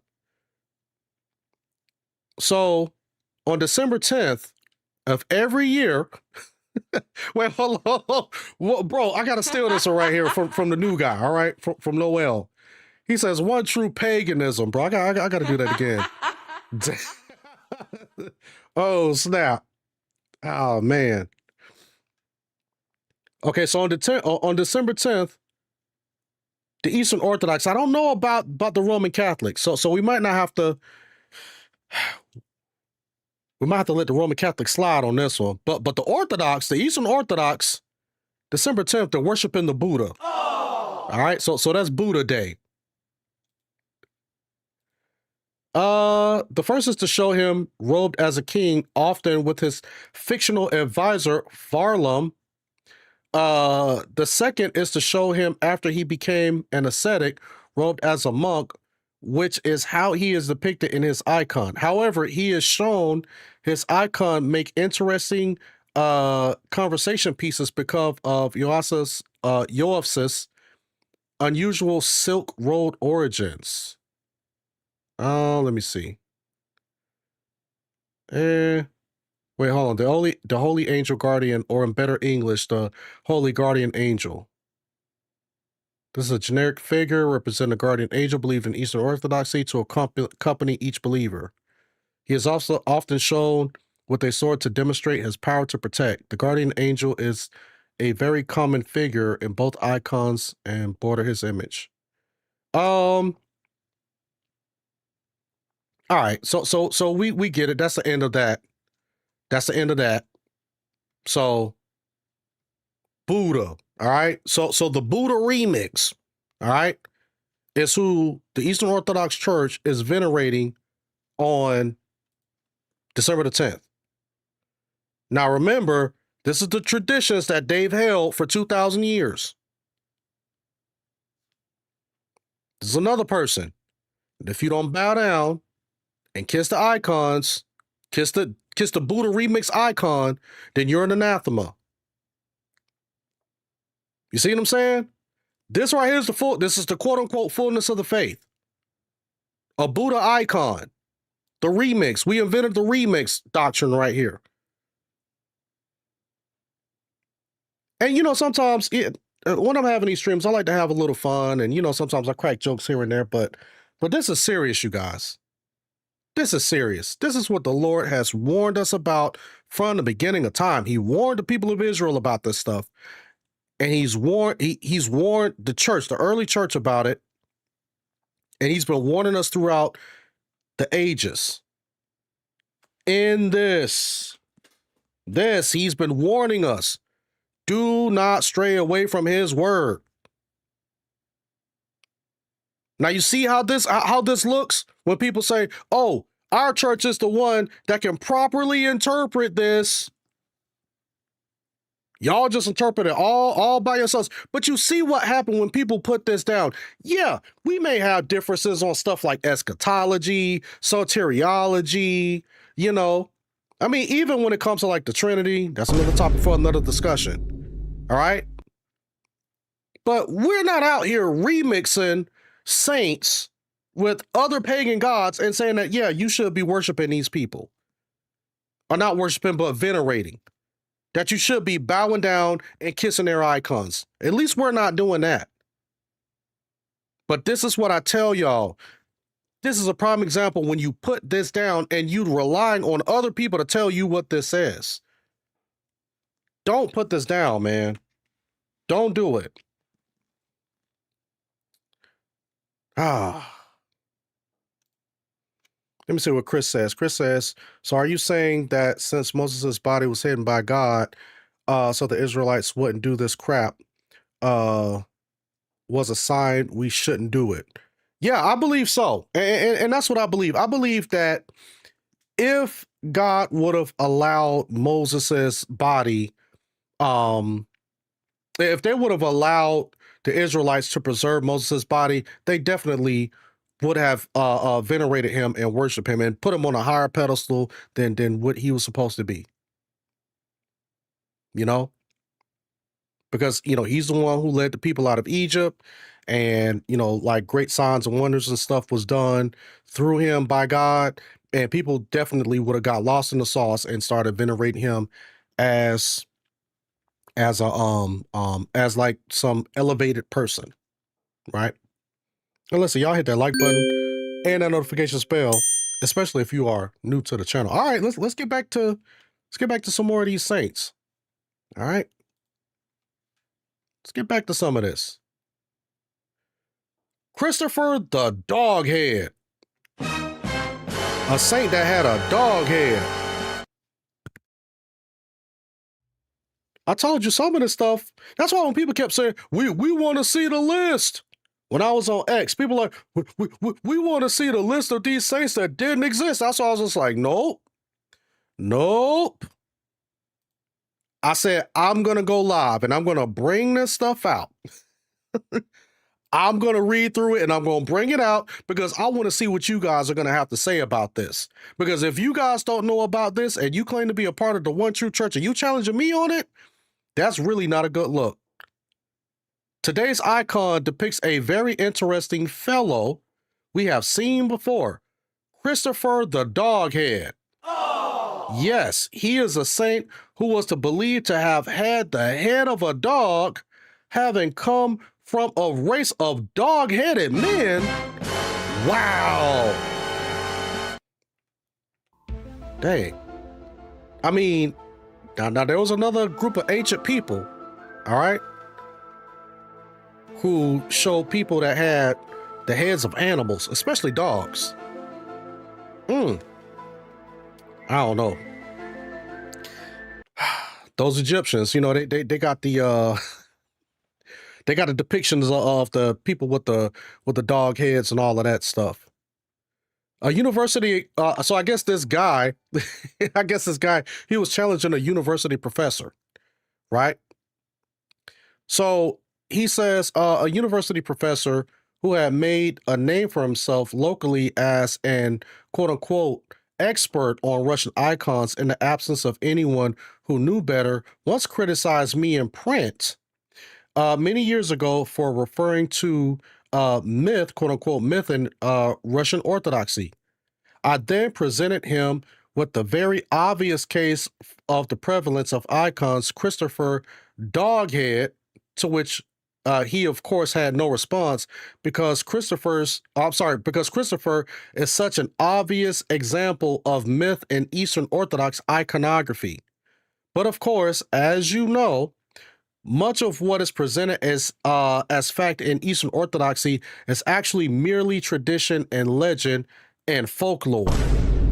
So this guy, who was, I guess he was like some quote unquote expert in iconography, right? He first criticized the guy who wrote this article. And then when the guy responded back and said, okay, well, hey, what about this guy Christopher with the dog head? And he's just like, oh, the guy just had no response. Now I believe that because we dealing with that right now with these guys online. Now, I want y'all to pay attention to what's happening. Now, see, since I started reading this stuff, where's MacDan and that other guy, Jonathan? They was commenting the whole first half. The whole first half of this live stream, they just kept putting comment after comment. Now I'm continuing to go through this stuff. Oh, silent. Man. Where they at? Where they at, y'all? All right, let's get back to it. Eastern Orthodoxy is very slow to acknowledging that, but Christopher, being such a glaring example, is now no longer painted with a dog's head in the icons of quote unquote state church Russian Orthodox painters, though he is, of course, still found in those of the conservative old believers who maintain the old Russian iconographic traditions. Oh, here go MacDan. MacDan back? Is he back? There you go. All right. I thought we lost him. What'd he say? MacDan says, rather than a literal canine, early Christians in Egypt and Greece often used the dog head to symbolize his conversion from a savage or animalistic sinner to a devout follower of God. But as we read earlier, they said that the dude came from a race of dog-headed men, brother. Cornelius the Centurion, welcome to the cathedral. Make sure you hit the notifications bell. All right, so here you go. He says, where am I at? I've been commenting this whole time. Am I invisible? Actually, I will grant you that. I haven't really been looking too much at the chat. So you're probably still commenting. But I didn't see that name pop up in a minute, brother. I'm just saying. Though one might think it an early icon at first glance because of its similarity to the 17th century Stroganoff style, it was actually painted by Mistra, the iconographer Mikhail Isipovich Kirchhoff, sometime between 1910 and 1920. Dang. Mikhail and his brother Vasily came from a family of icon painters. Dang, look at that. That look like an anteater right there. That don't look like a that don't look like a dog. But there's an icon. All right, there's the icon.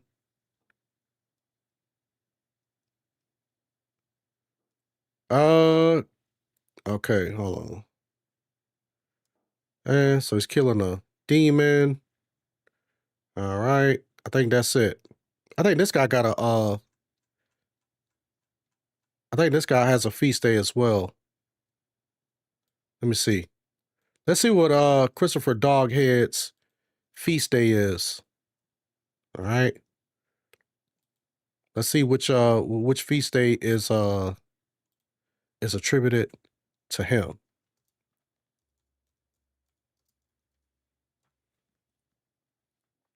May 9th. Dang, so wait, okay, so hold on. This is what I want to know. This is what I want to know right here. All right, especially with the OrthroBro right here. Now Moses says, Alton, I thought you were better than this. You are doing pure rage baiting right now. Well, I'm responding now. How do I call in? You are either lying through your teeth or severely ignorant. Oh, trust me, brother. I only got a couple more of these that I'm going to cover, and definitely I'm going to put that link out there because I want to know, on May 9th, did you celebrate the feast day of St. Christopher, the dog-headed saint? All right? So how is this pure? You know, and this is the thing, all right? What's so funny is that me bringing out information and dropping sources, dropping receipts, this is considered rage bait. And this is considered low tier, but guys like Jay Dyer can get out here and be talking about lizard men and all types of conspiracy theories, and you know, and he talks all of this mess about Protestants, but they'll follow Jay Dyer. A lot of people that came to the faith through Jay Dyer, but now that we really covering what's actually written in their faith, oh, now this is all low tier, and now I'm just this weird and wicked guy for bringing this stuff out. You know, I can't be responsible for the stuff that is a part of your church that you guys are failing to even research yourselves. All you got to do is look that stuff up. I'm not making this up. But that's all right. We're going to get back to it. All right. So May 9th, Christopher the Doghead. Who else we got? Let me see. I don't know if I want to cover this one. This was, let me see. This is Alexios. And I think basically what they were saying was that he was, hold on, let's read this. All right, so who was Alexei? Well, first of all, in the earliest description, he is anonymous, not even named. It is supposed that his origin is to be found in a Syriac legend in the latter half of the 400s. It tells that a poor ravaged beggar lived in a Christian city of Odessa, Raubla. Oh yeah, I think that this is the guy who said that he was going to do an icon of Mary, and then he fell asleep outside on a I think he fell asleep outside on the sled, and then he like froze, but then he like still miraculously lived or something like that. Oh man, and then we got this one right here. All right. From nymphomaniac to hermit, Mary of Egypt. Wow. Huh. Let's see if we want to read anything. All right, so who exactly was she? Her dates vary from the 4th to the 6th century. Her story was supposedly not written down until the first half of the 7th century. Suffice it to say that there is much room for historical doubt. The traditional hagiographer, there we go, made up story of her life relates to that an elder named Zoisma, as the result of advice from an angel, went first to a monastery near the Jordan River, then out into the desert beyond. There, after 20 days of wandering and praying, she saw a strange form off in the distance with sun-darkened skin and very white hair. He walked to meet the person, but whoever it was ran away from him. Zoisma chased after the stranger, and when he got close enough to be heard, he shouted out to it to stop in the name of God. The figure paused and replied that it was a woman, could not turn to face him because she was naked. But what about the back, though? She asked to borrow his cloak so that she might come to him and receive his blessing. What? She's not a Christian! He threw her cloak. He threw his cloak and turned away as she put it on to partly cover herself, and then came together and talked. Art sends another super chat. Thank you, sir. He says, great seeds planted. It just might save some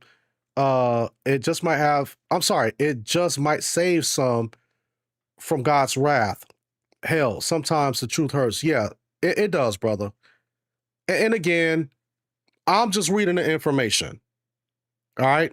I'm just reading the information. And people can get upset all they want, but I'm not going to stop bringing out the information. I'm not going to stop bringing out the truth, man. You know, and it's not like I'm out just making this stuff up. I'm pulling this stuff up on the screen and I'm going to the websites. Unlike these OrthroBros and these Anon accounts and these and guys like Jay Dyer, they're not doing any of this stuff. Because if these guys really care about the people that's following them, they'll be out here telling them about these things. They wouldn't have to worry about me doing it. Why do they always have to worry about people like me, HHS, Christian King, JP Mahler, a lot of us who's bringing out a lot of this information? Why are they depending on us? Because we're trying to give you guys the truth to say, this is what they believe.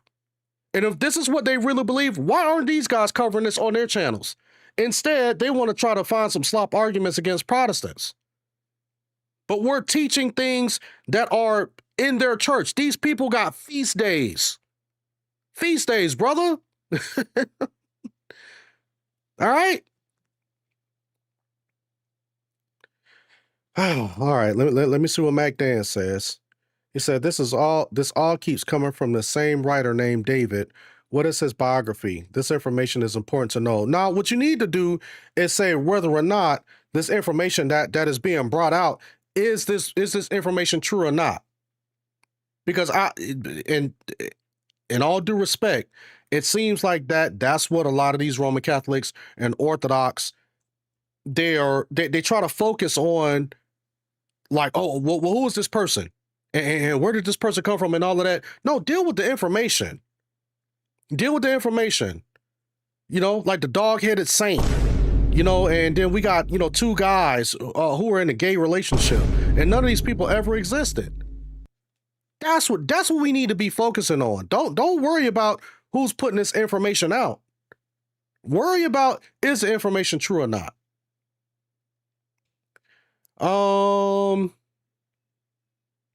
Let me see. Let me see. Wait. Hold on. I'm trying to see if they're trying to say that this woman is the same. I don't think that this is the same Virgin Mary. This must be someone else. But does she have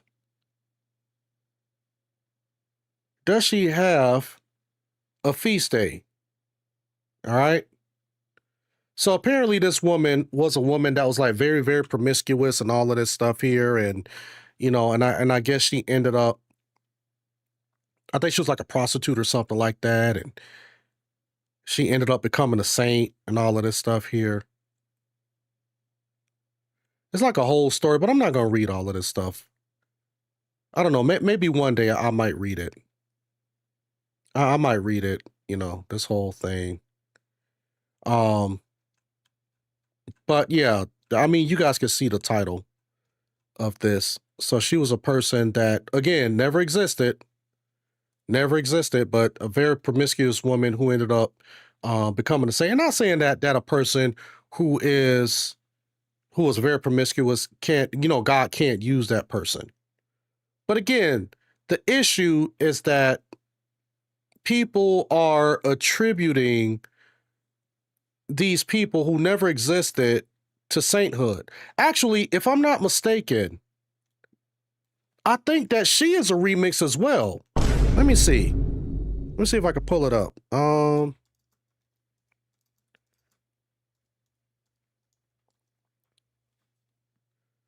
Let me see. If I'm not mistaken, I think that she is. Hold on one second. Let me see. Let me see. I don't know. I may have to bring that. I may have to bring that back out. I may have to bring it out. But she is venerated. All right, in Eastern Orthodoxy, Oriental Orthodoxy, the Roman Catholic Church, Eastern Catholic Churches, Anglican, right? So her feast day is April 1st. All right, in the Roman Catholic Church. Also in the Greek, Eastern Orthodox and Greek Catholic. All right. So around April 1st, that's her calendar day. Another saint that didn't exist has a feast day. All right. So, and again, you guys, I'm not doing this because I'm trying to take a dig at Roman Catholics and Orthodox because I just like poking fun at people. But, you know, number one, I wouldn't even really be doing all of this stuff if people didn't just start attacking me, especially, and other Protestants that I know, telling us that we don't have the fullness of the faith, and we're in this wicked Protestant, and these wicked Protestant churches, 40,000 denominations. Y'all hear all of the slop arguments that we get. You know, people will sit back and they want to talk mess about us, and they're running head first into these Roman Catholic and Orthodox churches, and we clearly see that they got problems and they got issues as well. A lot more issues than the Protestant church. This is what happens when you don't want to use this as the sole infallible authority of your life. And I'm going to keep saying it. If I have to keep saying this every single live stream, I'll do it. Do not put this down. Do not put this down. Grace and peace, Scott. Let's do this before I actually bring the panel on. Let me do this. I'm gonna go ahead and I'm gonna put this this link in the chat. And actually, before I do that, let me get ready to pin this. All right, so we're gonna get ready to pin this right here, so you guys can join whenever you can. All right, so let me do this. You know, now you guys are familiar with this text here. I think we read this not too long ago. All right. Galatians. All right. Galatians chapter 1. And I want to remind you guys, all right, of why we do this. And what was Paul saying to the church of Galatia at the time? He says, I'm astonished that you are so quickly deserting him who called you in the grace of Christ and are turning to a different gospel. Not that there is another one, but there are some who trouble you and want to distort the gospel of Christ. This is exactly what we're seeing nowadays. People want to distort the gospel of Christ. But even if we or an angel from heaven should preach to you a gospel contrary to the one we preach you, let him be accursed. As we have said before, so now I say again, if anyone is preaching to you a gospel contrary to the one you receive, let him be accursed. For am I now seeking the approval of man or God, or am I trying to please man? If I was still trying to please man, I would not be a servant of Christ. All right? So there you guys have it. And let's look at this. Let's look at this poll that we have in a chat only on Creasy Bear, YouTube. welcome to the All right. cathedral. Make sure you hit the notifications bell. All right, Creasy Bear, welcome, Creasy Bear. All right. Now here's the thing: we got this Prophet Muhammad guy. Now, don't come in here trying to spam the chat.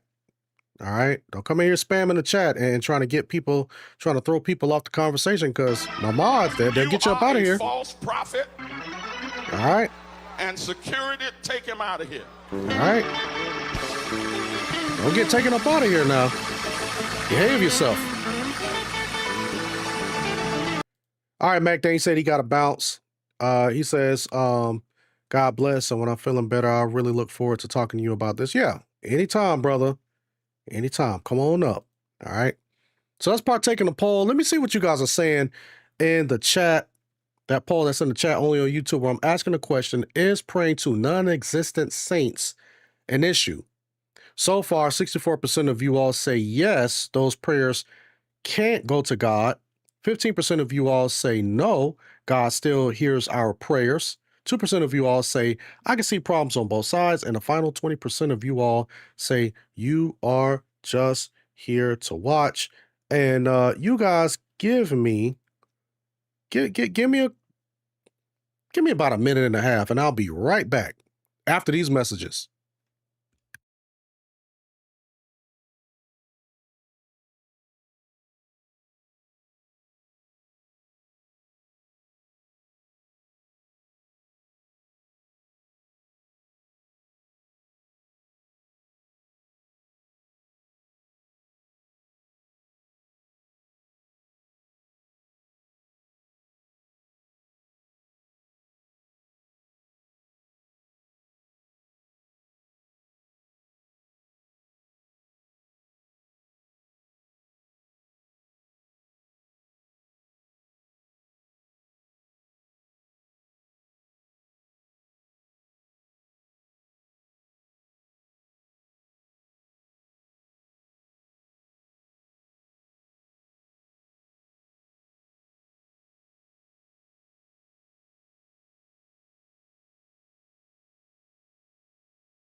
All right, we back. All right, so let's see who was in the back. All right. Let me see who done hopped on. Actually, we got a couple of people. We got Scott, and then we got let's see. We got Scott, and then we got Moses the OrthroBro. Yeah, he got the smoke. He's ready. Let's get ready to bring the panel up. Grace and peace, you guys. Grace and peace. How's everything going? God bless you. Good. Grace and peace, Scott. Grace and peace, Moses. What's going on? God bless Alton. Yes, sir. Hey, yes, sir. And Noah Alton, I am studying Reformed theology. I'm sorry, what'd you say, Scott? I'm gonna start. I've been talking to my Reformed friends. I'm gonna study Reformed theology. There you go. That's what I'm talking about. Come on home, Scott. Listen, hopefully we can get Moses on board too. You know. We'll But keep it's working with gonna them. be a long, it's gonna be a long way. So I'm not just not gonna jump in it, And you know but what, man? Yeah, definitely. I would always say take your time. Take your time before you dive head first into it. Just like really study everything with an open mind. Even when people are, when they say that, hey, it's there's problems with reform theology, always look into what people say. Even the ops. I love to listen to what the ops got to say, because I like to look into those claims and then continue to study what I need to study, and I just kind of compare the two. You know what I'm saying? So I would definitely say, yeah, just keep studying, brother. It's a journey okay. and it's a process. Moses, grace and peace. How you doing? I'm doing well, Alton. How are you? Good. All right. So what's on your mind, Moses? Yeah. I guess I tuned in, saw your topic was saints, and then I saw you slandering, like, clearly in a way that is rage baiting. So Okay. what's that about? So can you Do tell you me? believe?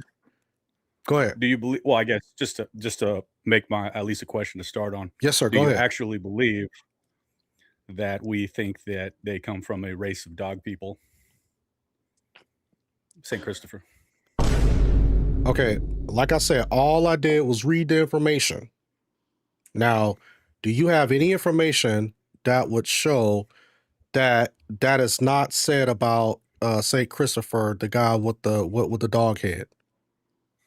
Sure. Yeah, I have plenty of information. Okay, cool. Can you let me know where it is, or drop a link or something so I can Of pull it course. up? All right, cool. You can go ahead and put it in Yeah. a private chat. Well, what's funny is Mac Daddy said it very best. Apparently he didn't have access to Google. So let me just, I'm going to type in the chat exactly what he typed in the chat. All right. And then you just put this in Google Mm-hmm. and then see what it says there. Just like on the first thing, Christopher the Dog-Headed Saint, Orthodox History. All right, let me And the see. first thing that it says is, what it's really about, where it came from. All right, cool. Actually, let me share my screen. Of course. Is this it? Yep, that's it. All right, so we can see all of this in real time, so people don't say that I'm I'm rage baiting or none of that.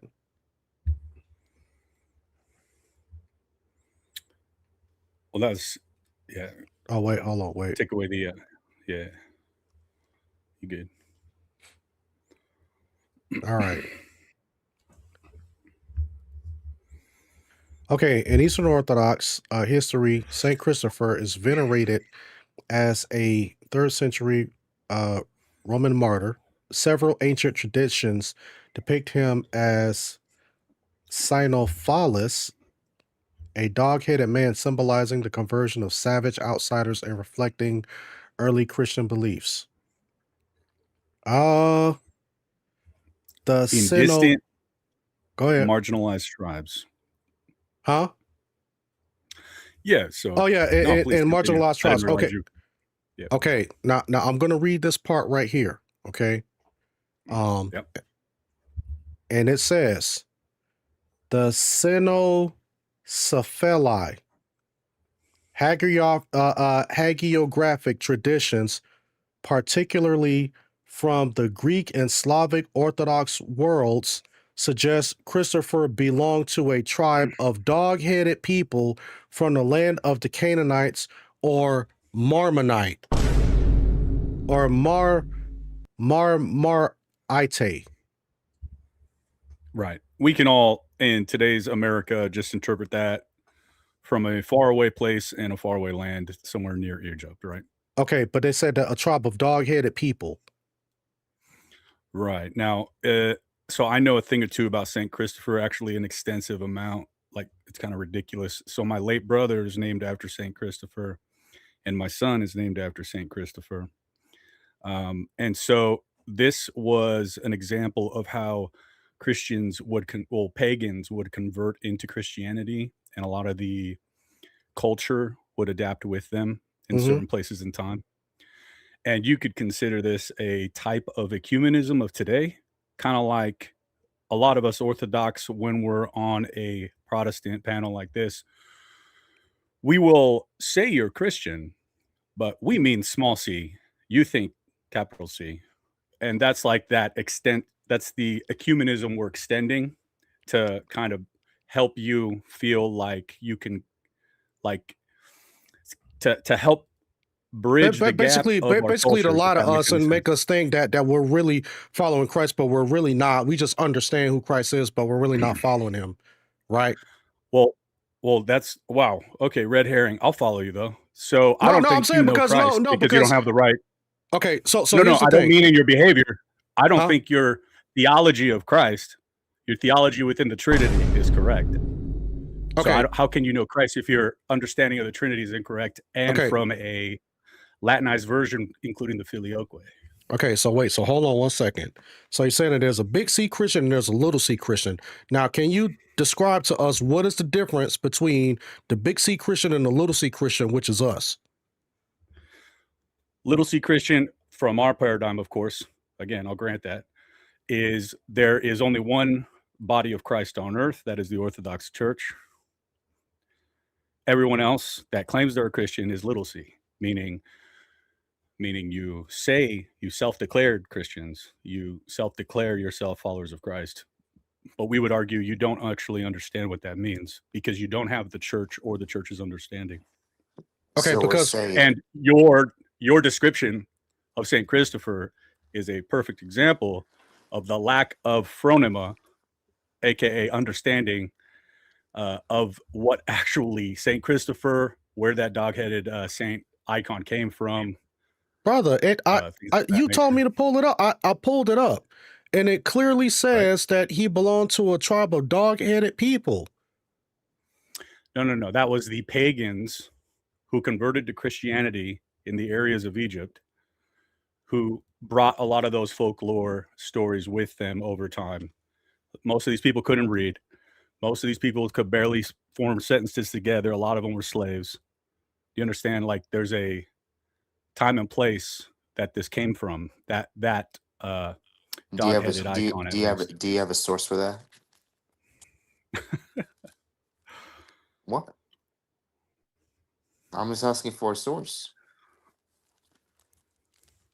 I'd like Alton's response to that, though.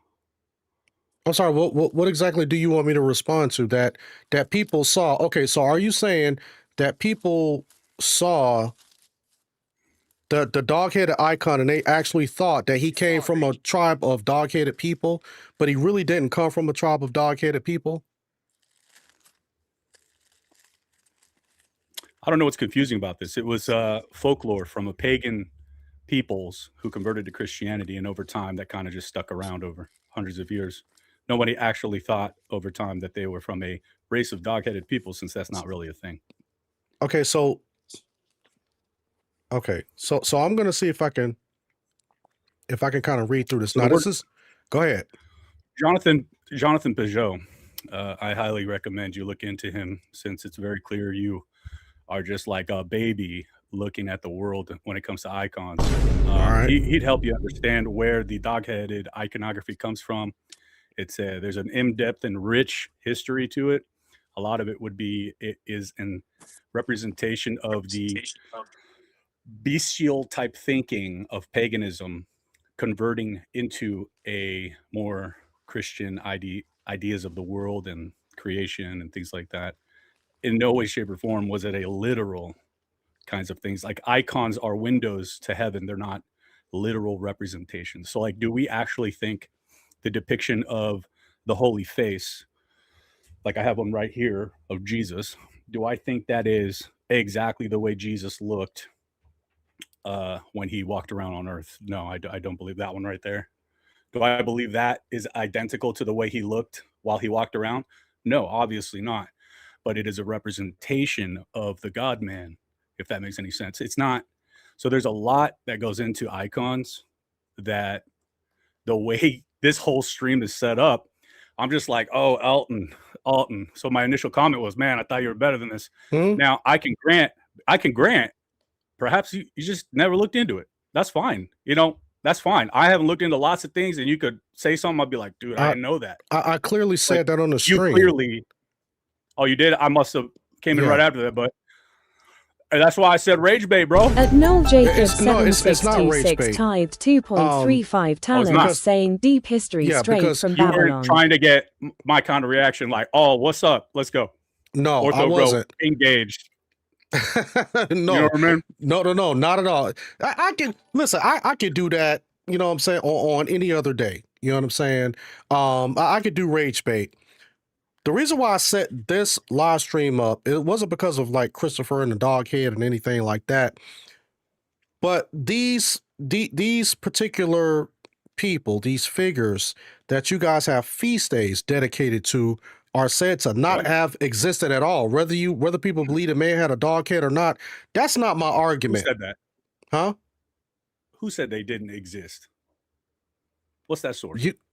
Okay, so hold on. So you I want me to break? I got 2,000 years of Christians and proof texts that believe he did exist.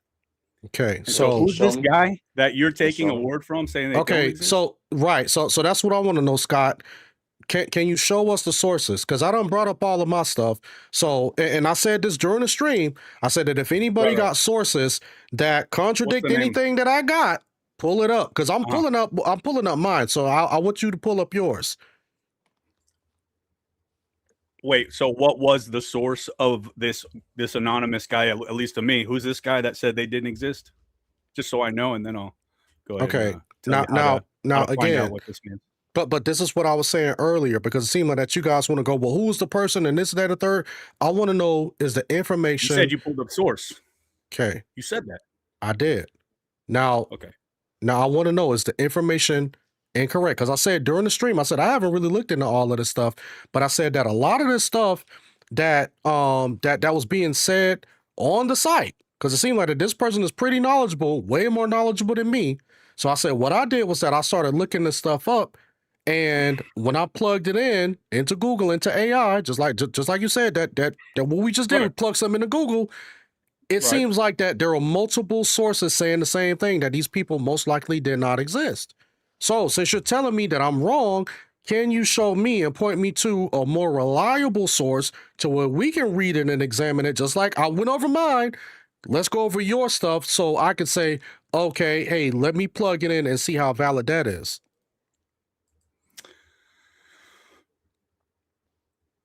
I'd like this thing you were reading this information on, if you don't mind. What page was that?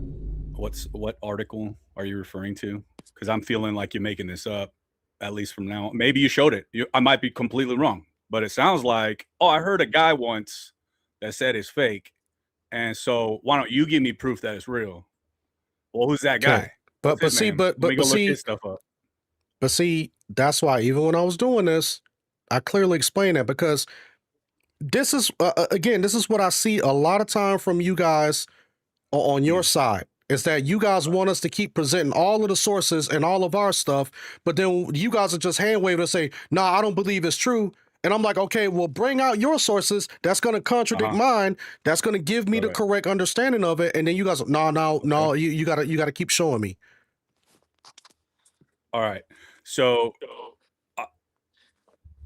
you could. Okay, I've already referred to my source. That is the Eastern Orthodox Church, any jurisdiction, including Coptics, including the ancient Church of the East, even Roman Catholics, those heretics over there would also confirm this. This is 2,000 years of church history tradition that this scriptures and the canon came from, also confirming that. Matter of fact, St. Christopher is a venerated Roman martyr from the 3rd century. So look at that. And you said that and he existed, right? He was a real person. History. Let me explain. There's a paradigm difference happening. Go ahead. Church history, church tradition, we call it the Holy Tradition, is what produced the canon of the Bible that you got your canon from. A lot of Protestants will be like, oh, you guys can't agree on the canon across jurisdictions. It doesn't matter. We have a normative authority to declare an accepted canon. We did that. And then out of that came Roman Catholicism, heretics, and then out of them came Protestantism.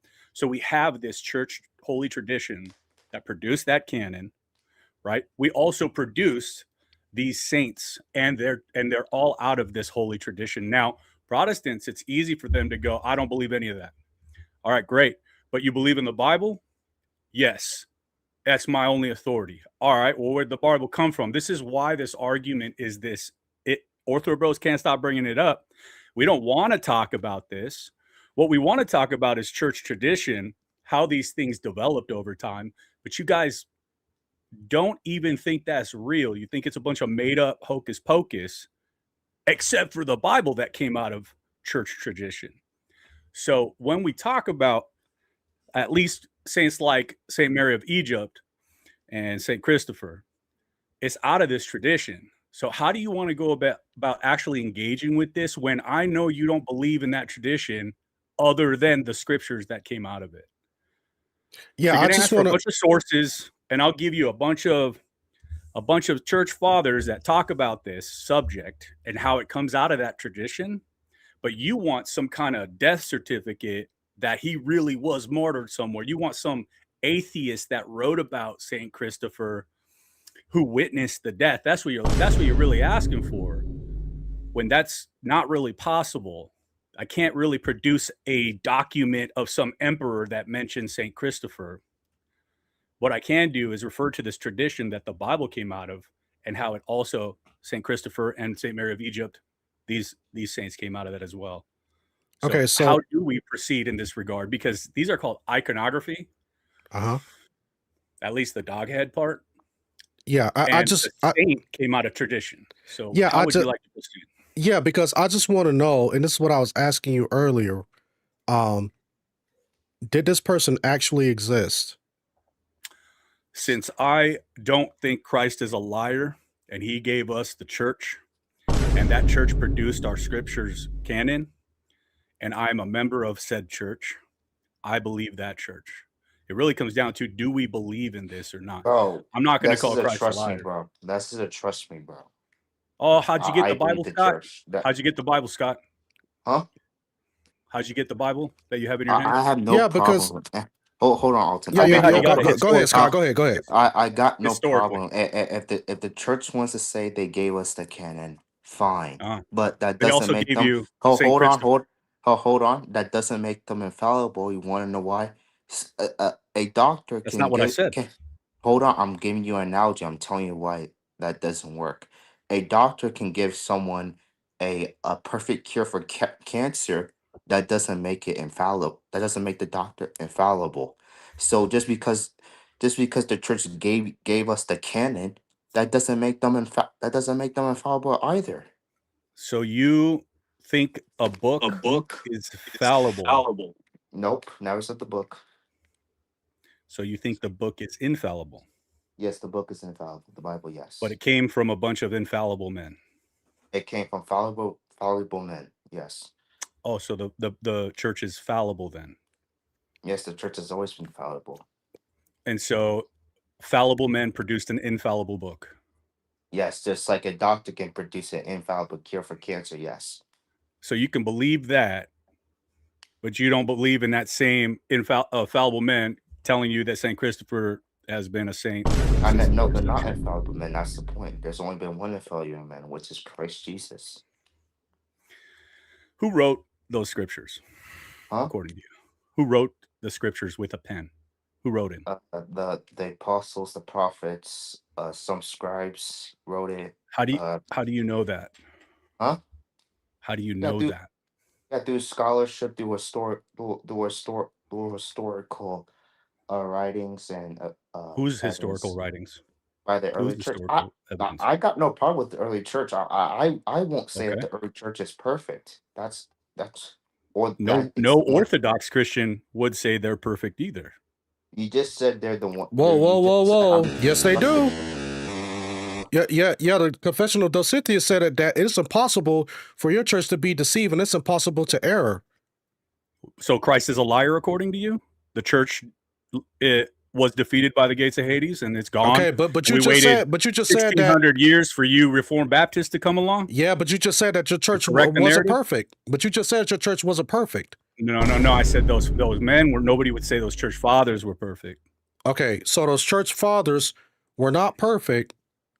Men are not perfect. But your church is perfect. Because Christ said that he would not let the church be Okay. prevailed by the gates of Okay, Hades. so your church is perfect. I believe that problem. No, again. Oh, That's yeah. either yes or no, brother. Yeah. Did you believe The Paul that church's the dogma that's teaching. The teachings the church did you believe produces, Paul? yes. Do you believe that Paul would say that the church that there would come times when people will distort the truth of the church? Do you believe when Paul said that? Right. I call them Protestants and Catholics. Okay, so Roman but all right, so Mormons, but I kind of want to Muslims. get back to this. I kind of want to get back to this because you still haven't answered the question, brother. Did Well, no. Saint I'm sorry, Christopher go ahead. actually exist? Was he a real person? The answer is, in the exact same way I believe the scriptures are true, and I can bet my life on them, I believe Saint Christopher was a true martyr, and I bet my life on it. And he actually Because it lived. comes from the same tradition. Okay. So I believe that. All right. So, but understand? he was a living, That makes breathing sense? person, just like us. That's either yes or no. I mean, I could say, yeah, I could say that Jesus was a living, breathing person. I could say the Apostle Paul, the Apostle Peter, all 12 disciples. I could say that all of those people, they lived. They was living, breathing people. Do you believe in nuances? You think that's a real thing, nuance? Okay, so where you going with this? Because I want to know. I want to know how is this going to answer this guy that we're talking about, Saint Christopher? Okay. Was he? Go ahead. Yeah, sorry.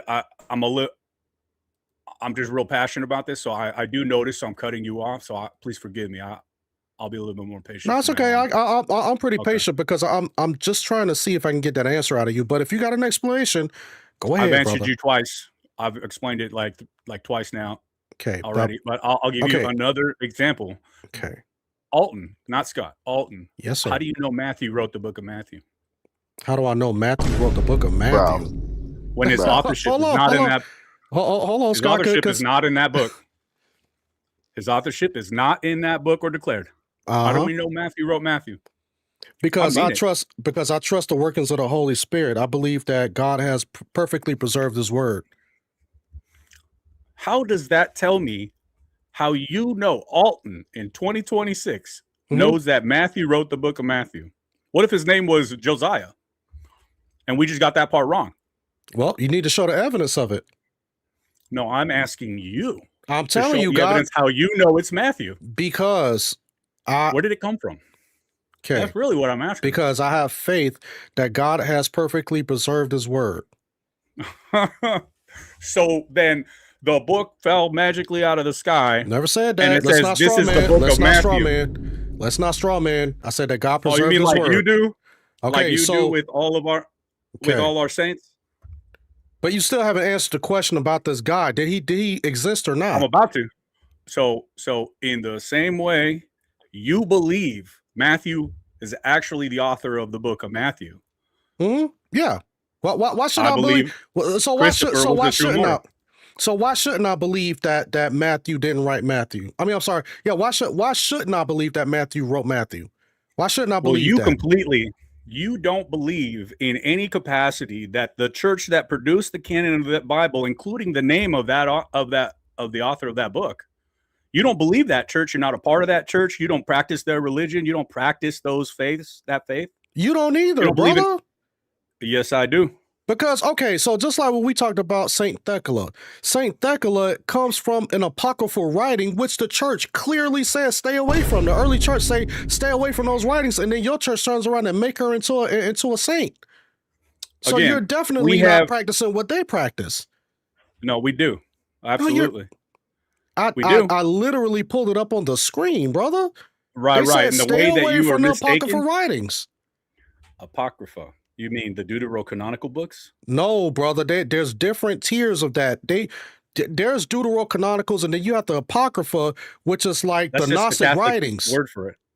Huh? Oh, Oh, okay, yeah, sorry, I got confused for a second. Yes, Oh, you mean because like the book? You mean like go ahead, just like the Gospel of Thomas, the Gospel of Peter, the Gospel of Barnabas. There's like so many apocryphal writings, but right. like even when you read the early church fathers, when they're talking about the canon and all of that stuff, that's why I'm careful to use the distinction between deuterocanonical and I use the term apocrypha. Now, some church fathers use them interchangeably, but then there are some church fathers who use the apocrypha as the spurious writings that's falsely attributed to the names or the titles of the people that they claim wrote it. Those are the ones that they say stay away from those because they falsely have the name attributed to these people. But then they have the other ones which they claim that are not really a part of the canon, but they're used for edification, and those are the ones that are considered the deuterocanonical books. Well, you're sorely mistaken, man, because Christ himself quotes what we consider to be the Book of Enoch, and the Book of Enoch is not part of our canon. And so there's a lot of these examples where Christ is also quoting the deuterocanonical books, which you do not have in your Reformed Baptist Bible that you give out at your church. And by the way, you told me last time you do have the deuterocanonical books, and you also said you were a Reformed Baptist. I Googled this. I've tried to find a Reformed Baptist church in America that holds to or has that within their accepted canon, and I couldn't find it. Brother, I never said I accepted it as a canon. I said that I got the writings of it. I never said that I held to them. I just said that I got them in my possession. So it's not like I just throw them in the trash and say, "Oh, I'm never reading these books." It's like, no, I got them, and I can read them. I can pull them up. That's what I was saying. I can even pull up the Orthodox the study Bible. I got the Orthodox study Bible as well. That's the true canon, you mean? Okay. The accepted canon of Eastern Orthodoxy. Yeah, because I'm honest, and I'm just like, if I'm going to properly represent someone, I'm going to read their writings. If you're telling me that you guys say one thing, guess what Alton's going to do? He's going to go out and he's going to buy the books. He's going to invest in the material, because I actually paid for the Orthodox Study Bible online because I want to be honest and read what you guys are saying. But you guys won't do that with us. You see what I'm saying? What do you mean? Us OrthroBros, you know what that means? I think I told you last time. I'm talking about us as Protestants. You guys won't properly represent us as Protestants. Hold on. I was a Reformed Baptist, my friend. And not believing what you believe? No. I'm telling you, I was a Reformed Baptist. Prior to that, prior to that, it was like a charismatic of sorts. I wouldn't say Pentecostal, but it was like a charismatic / Pentecostal kind. A lot of different kinds of Protestantism. I went through Calvinism. There was a lot of these evolutions, all trying to follow the truth, man. And sound like you were being tossed to and I'm asking you, bro. I just asked you where you got the author of Matthew. You said God gave it to me eternally. No, that's your answer. What I said. Okay, what I said was that God preserved His word perfectly. Well, I believe that too. But how do you know, Alton, in Reformed Baptists in Georgia? How do you know Matthew wrote that book? How can you show someone that Matthew wrote that book? Because I have faith in God. That's why. Oh, come on, man. Okay, but again, so I'm going to ask you, okay, so one more time. Did St. Christopher exist as a real person? Yes or no? I'm going to say yes because my church says yes. All right, good. I'm glad we can do that. So in real time, y'all, we're going to pull this up. All right, because he said yes, because his church says so, therefore. All right? The church said the Bible was true. You believe that? The church says the book of Matthew was written by Matthew. You believe that? Okay. Doesn't make them fallible. There is no definitive historical or archaeological proof that St. Christopher existed, while ancient Christian tradition holds that he was a 3rd century martyr killed under the Roman Emperor Decius. Most historians believe his standard legends are mythical tales that developed centuries later to convey deep spiritual truth. So, yeah, do you see the ridiculousness in this? You telling me the church that gave you that Bible is wrong on St. Christopher, though? Brother, you told me to Google this. This is the Google prompt. You told me No, I asked you. Okay, brother, I took to show me how Matthew wrote Matthew. Okay. Because I'm trying to actually link it to your answer. Hold on, brother. We're gonna get there in a minute. St. Christopher. Okay, all right, hold on, brother. Now you put in a private chat. I copy and pasted verbatim into Google. All right. Right. So I put that Yep. into Google, and Uh-huh. it brought up the information. Now I'm asking you, Who's did these he exist? historians? Okay, so Who's all these that. most historians right there? Okay, so brother, so all I did No, was I know you that. did. Okay, so all I asked AI in the prompt, all right, which is like right down here, where it says ask anything. All I did was put, did he exist? That's all I put, and this is what it gave me, brother. Yeah. What does the That's what church it hold gave to? me. Yeah. What's the church think? Okay. Ancient Christian tradition holds to what? Okay. So that's Christian historians. Okay. They hold to what again? And then you're like, nah, I'm gonna take the word of those the quote unquote most historians, meaning probably a bunch of secular liberal historians that have corrupted our school systems that I won't even send my daughter to. I'll homeschool my daughter, so I won't send her nowhere like that. Yeah, and I've homeschooled all both of my girls, so I mean that's not Glory really to God. Yeah, Glory to God. So yeah, do you guys then how do you not agree with me? Wait, hold on. Do you guys use a Becca? Like the homeschool curriculum of Becca? I think we did when we first started. Yeah, I used to be homeschooled too. So my mom used the Becca from when I was like 4th grade to 7th grade. I used the Becca. Yeah. So yeah, we've been homeschooling for like the past 14 years, 14, almost 15 years. One of my oldest daughter, she just graduated like a year or two ago. So I mean, yeah, I understand about yeah, and I understand about false information and making sure that we're filtering all of the information that is coming through our children's education. But one thing that I do it's fair for me to ask, why aren't you noticing that ancient Christian tradition holds that he was a 3rd century martyr, and then you are dismissing that, Alton, and saying, nah, I'm gonna take the word of that most historians part right there. Okay, so do you have a source for that? Exactly, Scott. I was just about to ask him that. I'm like, okay, if that's right, so what source do you got that proves otherwise? Oh, I got Google like you. Does that work? All I saw was Google from you guys. All right. Well, I still haven't been given an answer. How you even know? Google said that he Matthew didn't wrote exist. Matthew. Well, Google said that. No, it didn't. That he it didn't said exist. ancient. What did it say? What does ancient Christian tradition say that happened to St. Christopher? All right. So how am I in like Luli land? What is going on here? It says right there, brother. While ancient Christian tradition holds what? What's that say? Who you gonna believe, Christians or non-Christians? Okay, brother. But okay, so tell us. Which one are you believing? Okay. So, brother, can you tell us? Okay, we'll walk right past that. Yeah, because what I want is the Christians, brother. The Christians that you say ancient that Christian he lived tradition okay holds to what? 3rd century martyr killed under Emperor Decius. Okay, that's ancient Christian tradition. All right, so can you give me a Christian historian that says that he actually existed, brother? Because it seems like online is showing that he didn't. So I want the source. Are you not seeing what I'm saying? Oh no, I'm smarter than this. I'm not going to move past this unless you acknowledge what that says right there. All right, so Scott, hold on, Scott. What did Christians say? Somebody sent a super chat and they got a question for Moses. All right, so Moses, I'm gonna ask you this question. You can answer it. Then Scott, I'll let you get in. Mr. Moses, this is what the super chat says. One question: how will you get into heaven? Your church fathers and your traditions? He's asking how will you get into heaven? Is it by your church fathers and your traditions?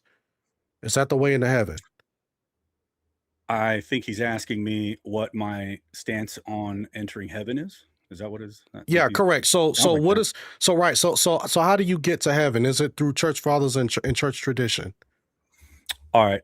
This is the problem that I also had as a Reformed Baptist and all those other Protestantisms. Christianity, especially in the first 1,000 years, consists of a worldly church that Christ left us that produced the scriptures you think you only need to hold to, but this is a both and. So there's the holy tradition of the church that produced the scriptures we all love. So we got multiple authorities in Orthodoxy. It's not just sola scriptura, which I think I've proven. Alton can't even tell me where the book of Matthew's authors, where does it say that in that book? Oh, I just believe it is because Orthodoxy told me so. That's kind of Bro, incoherent to me. that's the super chat asked you, how do you get to heaven? I don't. Yeah. This is very I'm in the middle important. of answering, How Scott. I'm in the middle of how answering, does Scott. no? You keep marrying me on promise. How does someone get to heaven? Right. How I'm does in the someone get middle to of heaven? answering it, Scott. No. You keep Well, marrying me Scott. I'm on in Well, the middle Scott. of Well, promise. this is answering, what he Scott. was saying. He was saying that you don't get it through wicked, unsaved Protestants, Baptist reformers like myself. Who's already on their way to hell. So I his never church said is the that. one that's the only. Okay. Well, go Alton, ahead, come on, brother. man. Alton, come on, bro. All Why right. you Go gotta ahead. Go straw man ahead. me like that after you complained about me straw manning? Are you All serious, right. bro? All right. Go Oh, ahead. Go come ahead. on, man. Scott, let's let him cook. We gotta hear this part. All right. We gotta hear it. All right. So go ahead, brother Moses. Go ahead and finish your thought. Now, The you're not gonna apostles, get this from Jay Dyer. Now, Jay Dyer ain't gonna do this for us. But you know what, brother? Us wicked Protestants, what I'm saying, we're gonna be charitable. Now, go ahead, brother. I'm gonna let you finish. well, I mean, I've already represented Jay Dyer's stance, which is you can't even tell me what the author of Mackie stated anywhere. You just believe it because. And so we actually believe it because we have holy tradition. So the way we get into heaven is through a process called theosis, which you would call salvation. And you guys think you are saved because you walk down an aisle and you said it one time, I believe in Jesus Christ as my Lord and Savior. That's how you guys would think, oh, now I'm saved and I truly meant it. We would say it requires that and a continued life of repentance. And we have a system in place to help a Christian continue to live that way, which is through the sacraments, which is baptism, which is the Eucharist, chrismation, things like this, holy confession, all part of a system intended to keep a Christian walking towards a holier and holier life, reaching a state of Christ-like being, because we all believe that we're fallen, but we can achieve the state, or at least as close as possible to a state of purity like we once were. So we actually think you can reach a state of glory almost as far as a human can get before you even die. We don't actually believe you must wait till you die in order for that to happen. We think we have a lot of saints that we could actually point to that have actually the church has said to have reached a very close state. There's a lot of these anyways, that's a totally different topic. So it would be through believing Jesus Christ as your Savior, and to keep you on the right track, you'd participate in the sacraments until the day you die, because you got to finish the race, as Paul said. It's not just a one-time acceptance of Jesus. So you would reach heaven through a life of repentance and believing that the Lord is your Savior, and the sacraments help you do that.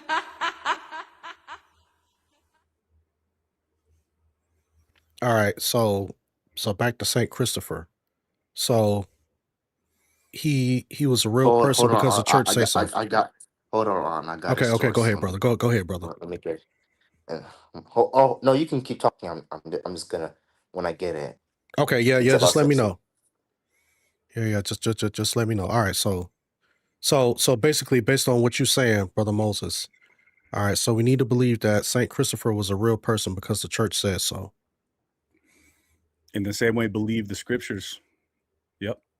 Okay. All right, brother. You would require proof to the contrary, because most people for most of history believed that he was real. Then all of a sudden, Alton and the Protestants came along. He's like, I don't believe that. Oh yeah, we'll prove that, because we all did for 2,000 years almost. Yeah, well, that's okay, but you haven't brought up any writings or anything from any church fathers to say that this is, Well, we just saw Google totally admit that the ancient Christians believed that he was a real life martyr in the 3rd century. That's not what it said. Oh, it didn't say that the ancient Christian tradition holds that he was a 3rd century martyr under Emperor Decius. That's not what it said? Okay. But there are people who disagree with that, brother. Who are those people? If they ain't Christians, I don't care. Okay, so are you saying that the modern historians the historians that they're talking about are not Christian historians? You would think that those people are like some secular people. Yup. And I think they're probably talking about there's no document like we were talking about from some emperor that documented, that has his death certificate on it and his birth certificate and his address with his driver's license on it. Oh, there's no proof that he existed.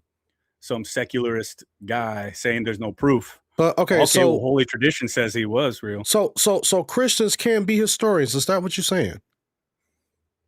Well, how do you know Christ was real and walked the earth? Wait, Through hold on. Christian No, brother, historians. no, I'm asking you a question. Are you saying that Christians can't be historians, that secular people are the historians and Christians are not? No, man. Again, you with the straw mans. You Okay, accuse no, me of that. because I'm trying to figure out, why are you hand waving historians like, oh, you know, like it's just a bunch of secular people that's just coming up saying something against the church. The Google you brought up literally say ancient Christian tradition said that he was real, and then in comes along modern historians. They didn't say Christian historians today, just said modern historians. That doesn't tell me anything. So I'm just going off what it says verbatim, bro. It says Christians believes he was real since the 3rd century, but most historians believe it's just mythical tales. So who are these historians? It's making a distinction: Christian, ancient Christian tradition, and then historians. All right, so let's. I'd already granted there's probably no death certificate with an ID on his corpse somewhere. Do you understand? Like there's probably I got the source. I got the source on you if you want me to read it. All right, go ahead, Scott. Okay. Let's Scott cook real quick. I'm on my phone, so I can't show the source. But if you want the source, it's on orthodoxarchjournal.org.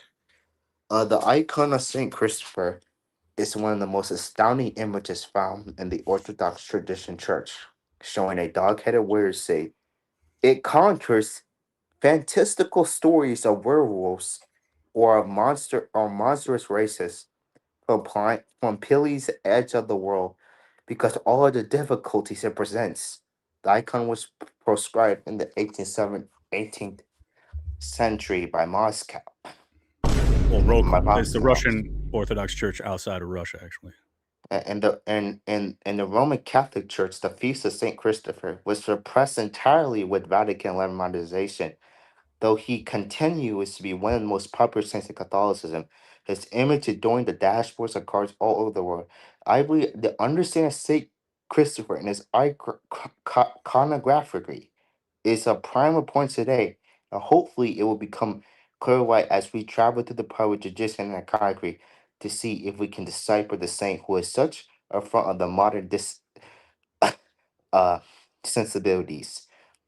Scholarly studies on the origin of Saint Christopher are available, but in these one must endure usual ho hum conclusions. What does that even mean, ho hum?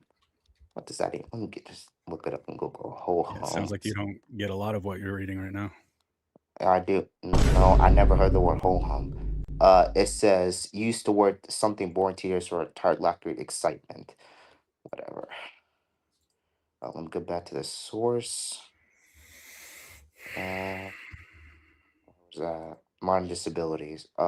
Some scholars starts on Saint Christopher, but in one was there boring conclusions that Christian traditions developed basically on series of misunderstandings, confusions, and fantastical exaggerations. Modern scholars, so he's referencing modern scholars, seems to believe that the coherent meaning and analogy cannot exist without kind of mechanical cause and effect of historical development. When they say when they see the overlays of occurring in the tradition between the Canaanites, sons of Cain, and what sons of Canaanites, or giants of Canaan, or Canaanite. Right.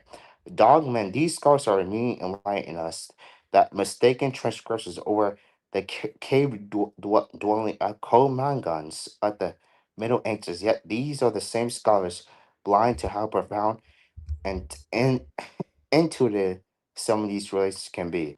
So I'm just gonna stop there. But Hey, can you drop that link in a private chat?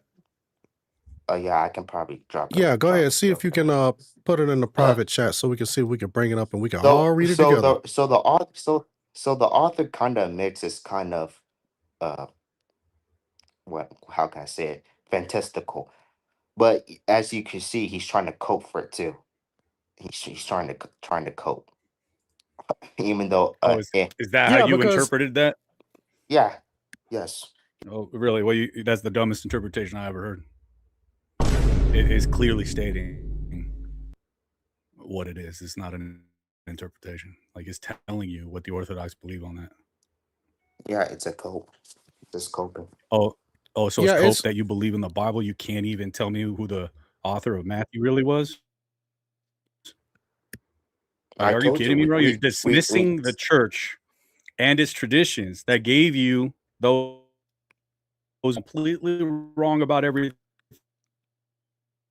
else, when Christ himself, in those scriptures you hold to, said that he would protect that church and guide it to all truth. so What are you talking about? did Christ ever say we should Answer my venerate question. say that did Christ Answer my ever say that question. we should I'll answer yours. did One for one, did brother. Christ ever, well, okay, what's the question? What's the question?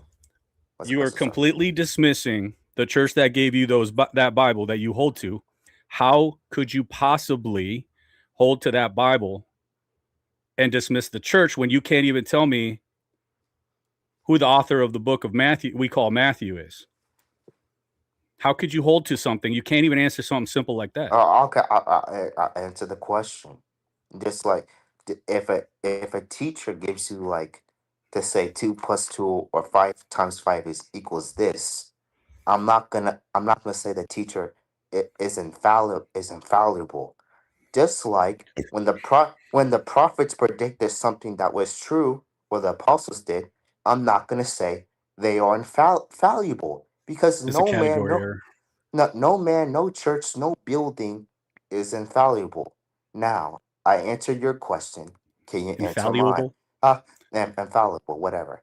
Now, I answer your question. Now, Well, can we you don't answer think the mine? church, we Can don't think it's I infallible. answer We think it's I authoritative. answer your question? Can you answer mine?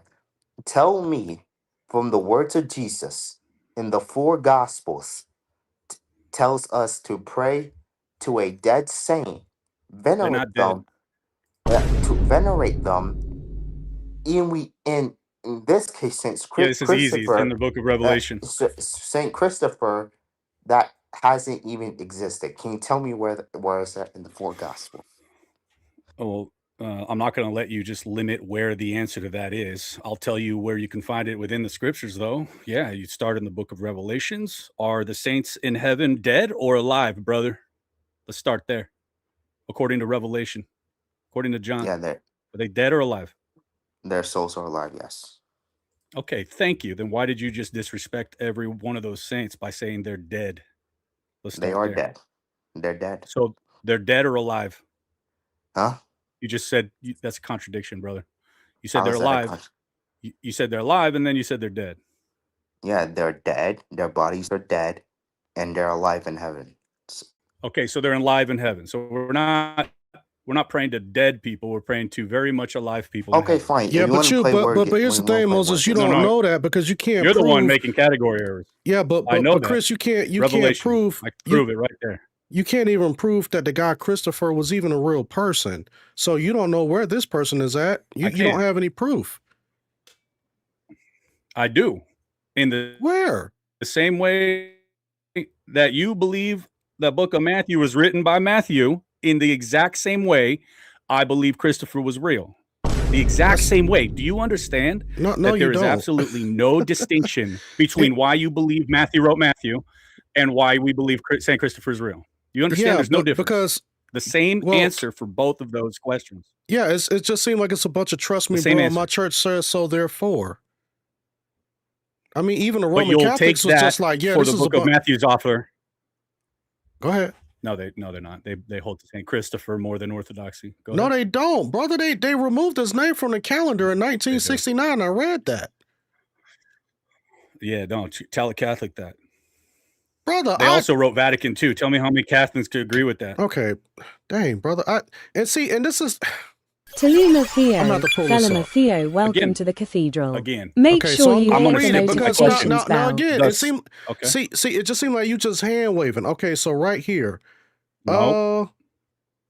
Okay. How do you not like you acted like the words on that page didn't say ancient Christianity believed he was real. You acted like I don't see what you're saying. I don't see that. Hold on. That's not what it says. In 1969, his name was dropped from the calendar of the Roman Catholic Church, and his feast day is no longer obligatory. So you said that the Roman Catholics, they still venerate him and revere him, and I'm just so that's why it leads me back to ask you, where's your sources? Because you're not bringing anything. You're just Oh my talking. God. You saying a lot of words, Alton, and ignoring all the facts I'm throwing in your way. You haven't brought out a fact. You just talk. You just filibustering. I've been pulling up my screen. Even Scott turned around and attempted to read you something, and you still just hand wave. You haven't produced anything. Let me just pull up the script of Harry Potter, start reading, and then it's equally as right as what you've been saying, brother. Like none of you seem to understand the reality of the situation here. The same way you believe Matthew wrote Matthew, the same source of that is the source telling you St. Christopher was a 3rd century martyr. My church says so, therefore, that's it. That's easy to believe. Why is the book of Matthew? The book of Matthew. Why is that the author? Brother, that sounds like you literally insulting. That sounds like something from the charismatic church. You know, the charismatic, just believe. I answer your question to Matthew. Oh, you mean like the guy who, I don't need to know how I know the book of Matthew. I just believe that God preserved the word. So, I mean, we still got it. That's what you said. That's what you said. We still got Matthew. I don't need to know how I got it. It magically fell from heaven eternally in the King James translation. I don't need to know how I got it. Matthew right now. It's still here. It's still here. How do you know? Yeah. So you're saying it could have been written by a guy named Josiah, though. You don't care. You just care that you believe that it's real. And we know it's not, because we got people who've dedicated their lives to this. Unlike some of these people in the Orthodox Church, we got plenty of people on the Protestant side who is in Jerusalem. I know some people personally right now in Jerusalem that is doing archaeology over there. 400 years. Where's the Orthodox Church at? You know, in the where's the Orthodox Church at in Jerusalem? We're the second biggest Christian denomination on the planet. And you know what the Orthodox Church is doing in Jerusalem? Waiting for the Holy Spirit to light candles. They're not over there doing excavations and looking up archaeology. No, they praying and being monastics.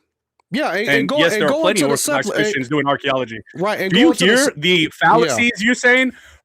You were just making a bunch of claims. There ain't no Orthodox Christians doing any of these things. Oh, really, Alton? Brother, I literally pulled it up on the screen in my last live stream that you guys go every Easter. You guys go bigger than. Yep. Okay, so you guys so in Jerusalem every year you guys go to the sepulcher. What is it called? It's the Holy Sepulchre, right? And you guys are waiting for the Holy Spirit to light candles. And guess what? You guys are turning around and selling the candles to people, saying that, hey, you need to do this because you're keeping the commands of God by doing this. I brought all of that up. I went to the websites and all. Selling the candles. Yeah, like $100. That's the same kind of stance of you can't packages. You can't get a. That's people there. Right, go ahead, brother. I want to hear this. Go ahead. No, that's tour guides right there trying to capitalize on the tourist thing happening there. That's not an Orthodox stance. Oh, you got to pay $100 if you want a candle lit by this fire, brother. It's the church that's holding this. Hold on, Alton. I got. Go ahead, Scott. How many? I have like three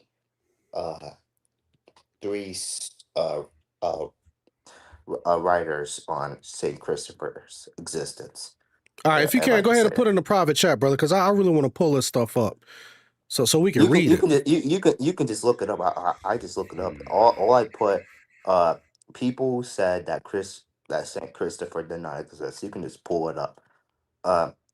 This is from you guys are crazy, man. Decidius from Eremos. Bunch of projection. How's the projection, brother? Pure projection, brother. This prominent Dutch humanist and philosopher was one of the earliest to argue against the state's aristocracy.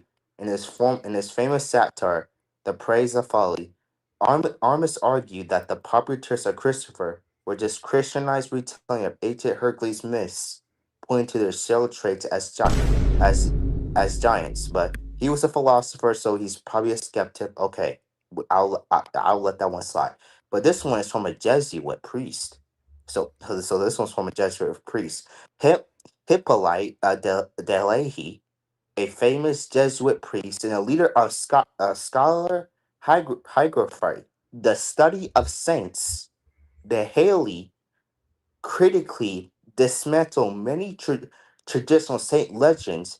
His rigorous historical methodology helped establish that much of Christopher's stories was legendary fiction. All And right, so modern religious. okay, so right there. All right, Yeah, so a Roman Catholic heretic okay, in the 1500s, all right, right around the time of your Protestants becoming a okay, thing. all right. So Okay, go. What did he say? Moses, was Christopher, all right, was he a giant carrying people across a river, brother? He's the patron saint of like you go on a trip, like traveling. So if you're going to travel somewhere, you say, Saint Christopher, please protect me and my family on this trip. Not protect, please pray for my protection on this trip. I misspoke. Okay, so wait, so he didn't literally carry people across the river. Again, iconography. You know, Alton, you want somebody to help I'm you asking, understand brother. this? I'm asking I'm you. telling you. Listen, here's the problem with Protestants talking to Orthodox or even OrthroBros. Jay Dyer runs into this problem. That's why he gets so angry. He just says, "Get off my stage!" Like Shut God up, Logic does all the get time. off. Yeah, like I'm done, bro. No, the reason he gets like this is because you guys aren't even able to understand that we don't even look at the world the way a Protestant does, all legalistically. Because if it doesn't go through your scripture, you think it's complete BS, bro. You won't even give it the time of day. I haven't looked at your chat this whole time, but if I look, everybody's like, none of that's in scripture. None of that's in scripture, probably a lot of that. And you guys are thinking this way because you have only one authority, whereas Orthodox, we hold church tradition equal to those scriptures. Okay, brother. That's Okay, And so we believed Christ. wait, hold on, Scott. No. That's not the problem. The problem is you can't even tell me why you think Matthew wrote the book of Matthew. That is the problem here. So here's It's the absurd. thing, brother. Okay, so you're not answering any questions, brother. We will tell you because church tradition gave us that, told us that that's where it comes from. Because you go back to the earliest writings, and that's what the belief was at the time. All right, so and church we tradition, trust the Holy Spirit to carry that through. So church tradition says that he was a giant carrying travelers across a river. That's the mythology behind it, the symbolism, by the way, which is what iconography is. It's a symbol. Do you think that cross right there, that Jerusalem cross, is how the cross that Christ was crucified on looked like? You think that's what it looked like? The cross you have above your where you guys preach and stuff and give TED Talks and stuff right after your band plays rock songs? You think that cross is what it looked like? So brother, you okay. No, it's directly the same subject, brother. Please answer my question. No, do you believe the brother. cross we all think? Does that cross look identical to the cross that Christ was crucified on? I want to know about the giant doctrine, brother. I'm looking for the giant doctrine. See, this is dishonest, Alton. It's not, brother. It's literally on the screen. I'm reading it. I said symbolism, did I not? It's symbolism, right? Okay. I said that. I also said iconography itself is symbolism. And now I'm asking a directly related question. No, brother. In the same way that cross is a symbol representing something, so the cross did not look that way. Okay, by the way. so hold That's on. not So what it hold looked on. like. So what's the symbolism of the river, brother? What does that symbolize? He's a patron saint of travels. So if you're going to get on a boat and cross the river in ancient Egypt, like the Nile or something, you would pray. Okay. You would pray. Hold on, Scott. Hold on. Okay, so hold on. Okay, so you're saying that it symbolizes that he helped people get across a river. So that was a symbol. He didn't really do that through his intercessions. Meaning, dude, the only one with power is God. Wait, all right, hold on, brother, because we about to get to that. We about to get to that. One day, a small child asked to be transported in the middle of the river. The child became so heavy that Christopher staggered under the burden, complained of the weight, and was told that he had borne upon his back the world, and God who created it. Yeah, it literally says symbolism. It literally says no, he brother. carried Jesus, so the child was Jesus Christ. Yeah, that's mythological. That's mythology. So, okay, bro, that's not. Oh my goodness. Okay, all right, brother. So just like the dog head, is symbolic. You understand? What are you not getting? So you get to tell us what is symbolic or not? Now answer my question directly, Scott. Mr. Let me laugh at this. Is that what the cross looked like that Christ was crucified on? Probably. Wow, you guys are morons, dude. Oh, I just resorted to ad hominem. I'm so fed up. hold Welcome to why Jay Dyer gets the way he gets. No name calling, bro. I'm at the point. You guys can't. You honestly think that's what it looked like, Scott? That means you haven't read a single book about this, dude. I can't even take you seriously, man. All right, now we're talking about dog He head giants. He was nailed to a tree, bro. Okay, so brother, and see, this is the issue that we have, and because we're asking you straight questions about Saint Christopher. This is just him. We didn't even start talking about the two gay guys. I said mythology. I said that thing you just referred to is mythology. All right. So what about the two gay guys? What are you talking about, bro? Okay, so were you not here? Are we gonna goal shift? Or we're gonna talk about if that cross is what it looked like? Watch the language, bro. Watch language. Goal shit. Watch the language. Okay, Mr. Feminine, get out of here, bro. Yeah, hold on, brother. Come on, man. You got to be respectful, man. You got to be respectful, brother. We just trying to have a conversation. I'm being respectful. I'm being as respectful as I can. I'm running out, man. Alton, I thought there was more honesty here than this. It is more honesty, brother. You don't listen. I'm asking you straight questions, and you just don't. You refuse to answer it.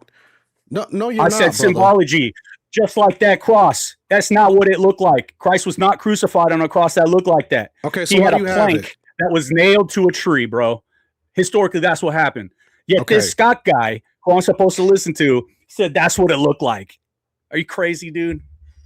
You don't even know what you're talking about, so with that, and then Alton couldn't answer how he knows the book. Matthew wrote the book of Matthew. Hold on, brother. I'm talking about the holy tradition. You guys aren't acknowledging anything I'm saying. Hold you're gaslighting your audience. No, I'm not, brother. Hold on a second, I don't even know, man. Okay, so this is what I'm asking you.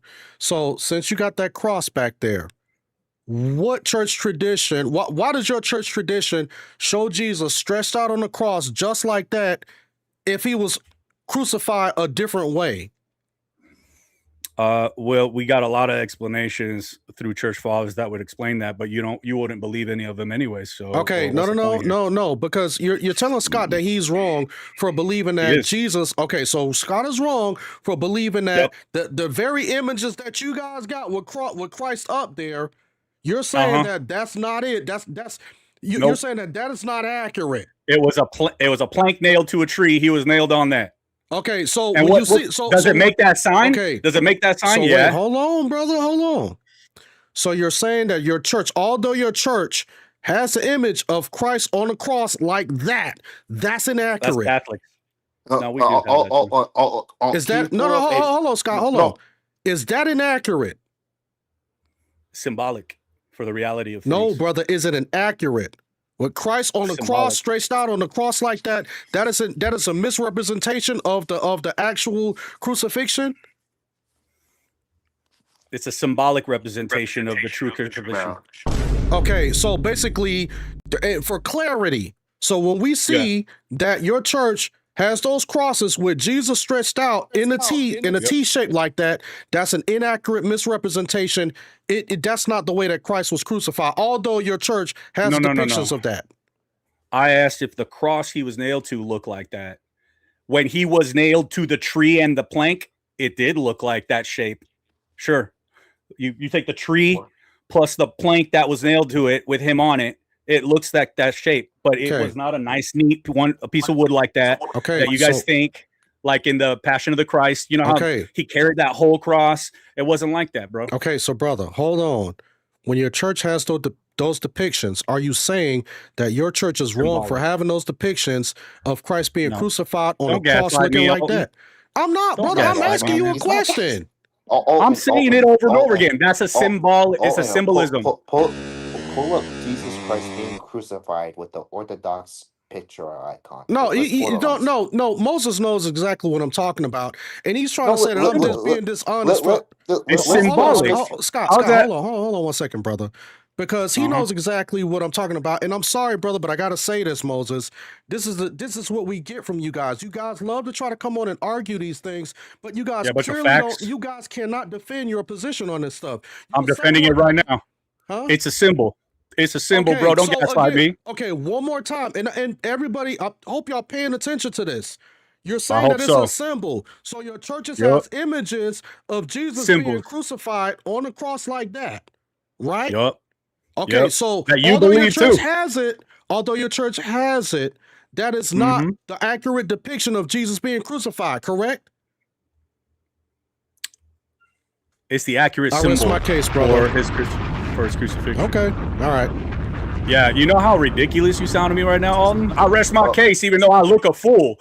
Even that's why you look like if we can't tell me where Matthew comes from. You couldn't answer why you believe Matthew wrote it. You couldn't even read verbatim what it said on Google when it said ancient Christianity thinks that St. Christopher was a martyr in the 3rd century. You just like, I don't know what you're talking about. That's not what Google said.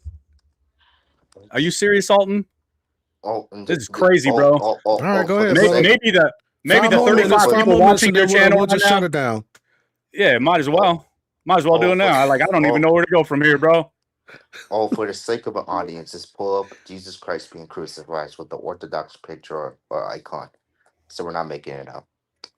Just for the sake of the audience. I would, but I'm on my phone. Grace and peace, Johnson. How you doing, brother? I'm good. I'm good. Watching from the bleachers. All right. What's on your mind, man? I'm just curious that if these Protestants, right, don't get it and they don't know what's going on, why do you have it on your wall? Take it off your wall and get one that is more accurate. When it comes to within Orthodoxy, what are you talking about, bro? You keep pointing to that and say that we have the same thing, right? You do. And then in the same breath, you say, you guys don't know, you guys don't know. Why do you have it on your wall? No, if we have the same thing. See, another representation of the pinnacle of Protestant IQs, man. It's a symbol. Orthodox holds to symbols, iconography. It represents something real. Okay. We're not actually worshiping a freaking piece of wood, guys.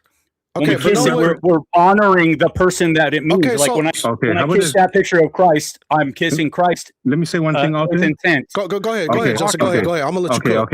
Okay. Honor Christ by acting like him, because there's apparently other Christians on this panel who Get behind me, Satan. Who Get behind me, Satan. Who don't act the way you're acting as representatives of Christ, who sees you right now, who sees how you're acting right now. How about that? Dishonesty here. That bothers you when it comes to your character. You're a brood of vipers. It bothers you. Moses, you came up on your own volition. Nobody told you to come up. You came up here on your own volition, brother. Yeah, and you can leave anytime you want. Okay. Thanks, Alton. I had a good time. Yeah, your character, man. Work on your character, man. Yeah. For a bunch of feminists right here. Sure, it's fine. It's fine. You are the fruit of what you believe, right? At the end of the day, I can't make this up. I never heard Scott. Y'all, listen, y'all seen it for yourself. All right. And people out till you be rage bait, you be misrepresenting people. That's why I just let him talk. And you see, he left, he came on his own and he left on his own. I didn't tell him to leave. So I want people to see that. You know, he's like, oh, you guys are rage baiting and all of that. Nobody made him say, hey, man, you need to come up here. I didn't say, get up here right now. I said, hey, listen, if you want to come up and you want to try to explain this stuff, be my guest. He wasn't able to do it. He started manifesting. And what I say, hey, listen, nobody made you come up here. I say, you can leave anytime you want. And he left because he wanted to leave. All right. Just start putting that heat on. Just put the heat on. Turn the heat on. More fire. Hold on. There's one more death blow for Saint Christopher's existence. Can you pull up Pope Basilius? Dang, brother, I don't know how to spell any of that, brother.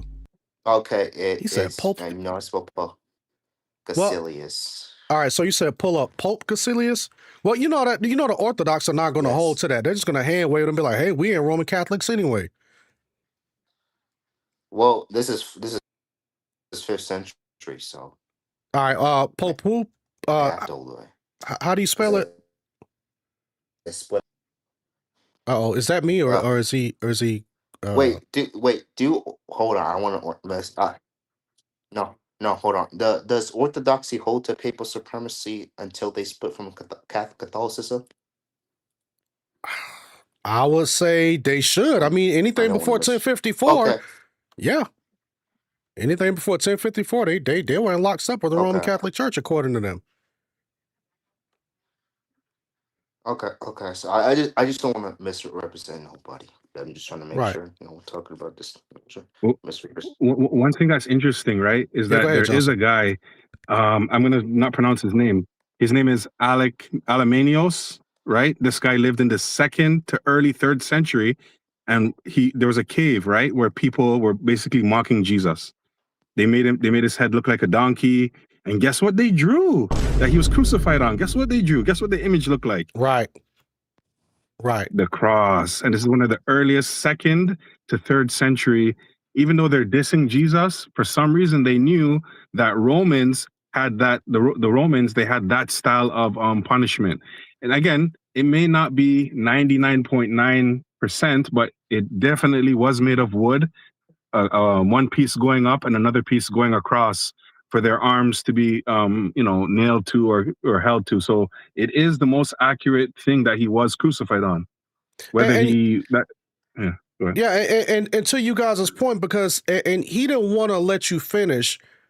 He didn't want to let Scott finish, and even me, because I'm like, okay, if this is an inaccurate representation of the cross, because you say that we got it, if we got the cross symbol, that's bad. But if they got the cross symbol, then that's good. You see what I'm saying? So it's bad for us to have the cross, but it's okay for him to have it. But he knows the correct representation of the cross, but he doesn't even have the correct representation of the cross in his background. He got the inaccurate representation of the cross that he's claiming that we got, that we hold to. So it's just a big bowl of confusion, man. It's just like, yeah, I agree. Yeah, it's wild. Yeah. But I do this stuff because I want you guys to understand and to see for yourselves, because I can get up here and I can just do a whole monologue and just bring up slides and all of that stuff. But that's why I put the link out there, because I want them to come on here and explain this. Okay, bottom line, the guy St. Christopher did not exist. All right, period. He couldn't show it, not going to be able to show it. He's saying that, the historians are wrong. Why? Because the church says so, therefore. All of these people that I brought up earlier in the live stream, they did not exist. Okay, I got it. This is from Which one? Basilius, 5th century. This is in. I'm trying to get it. It's in 495. I'm trying to get like the PDF where because it says it right here. I'm just trying to get like a PDF for it, so I'm gonna see. PDF. Denies Saint Christopher's existence.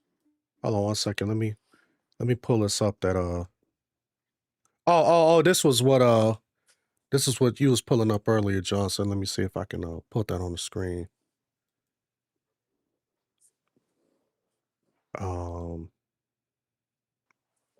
So people can kind of see what you were talking about earlier. Oh, what's going on with my thing? Seems like this thing is glitching out. It's interesting. Yeah. So this is it. So you have these guys, whoever it was, they were making fun of Christ, so they have nothing to benefit, right? From you get what I'm trying to say. There's no benefit to them, but they definitely drew him like a donkey. They're mocking him, but the symbol they used is something they knew, right? It's the shape of a T. It's something that they knew. It's the shape of a T, as accurate as a T can be, right? And this is something that was unearthed 2nd to 3rd century, right? So again, history is there, so yeah, it is, man. Yeah, man, but I'm getting ready to shut this down, man. I appreciate you guys for showing up. I done been on here like 3.5 hours almost. A lot was said, man. And you guys have a blessed night. Yeah, man. Appreciate you, Johnson. Get it, Alton, my bad. No, it's all good, man. I mean, of course. All right, cool. Appreciate you, Johnson. Appreciate you, brother. But yeah, no, it's all good, Scott. And I mean, we're gonna continue to keep having these conversations. But this was some good experience for me. This is like the first time I really dealt with like true one-on-one ortho, bro. Yeah, yeah, Because I dealt with orthodoxy before, but this is my first time having one-on-one ortho, bro. yeah, It was a crazy ride, I'll tell you that. It was a yeah. crazy ride. Yes, sir. Yeah, no problem, man. But yeah, I appreciate you, Scott, man. You know, you're always welcome anytime. And listen, you know, if Moses want to come back, he can come back. You know, I mean, I don't have no problems with people who disagree with me on doctrine and stuff like that. You know, let's come up and have a conversation. But just know, I'm gonna press you. I'm gonna press you. I don't just say stuff just to say it. And that's what's happening over there in the whole Orthodox OrthroBro community. These guys Red just talk. Saturn has just become a member of the channel. All right, I there we go. appreciate the support. Zen Master, appreciate you, Zen Master. Zen Master. For the memberships. has just become a member of the channel. I appreciate the support. All right. How many did he give? Was it 5 or was it 10? I appreciate the support. Oh, you said 10. You said 10. All right, appreciate you, Zen Master. Zen Master always supporting the channel and giving out free memberships. Has just become a member of the channel. All right, who is that? I appreciate the support.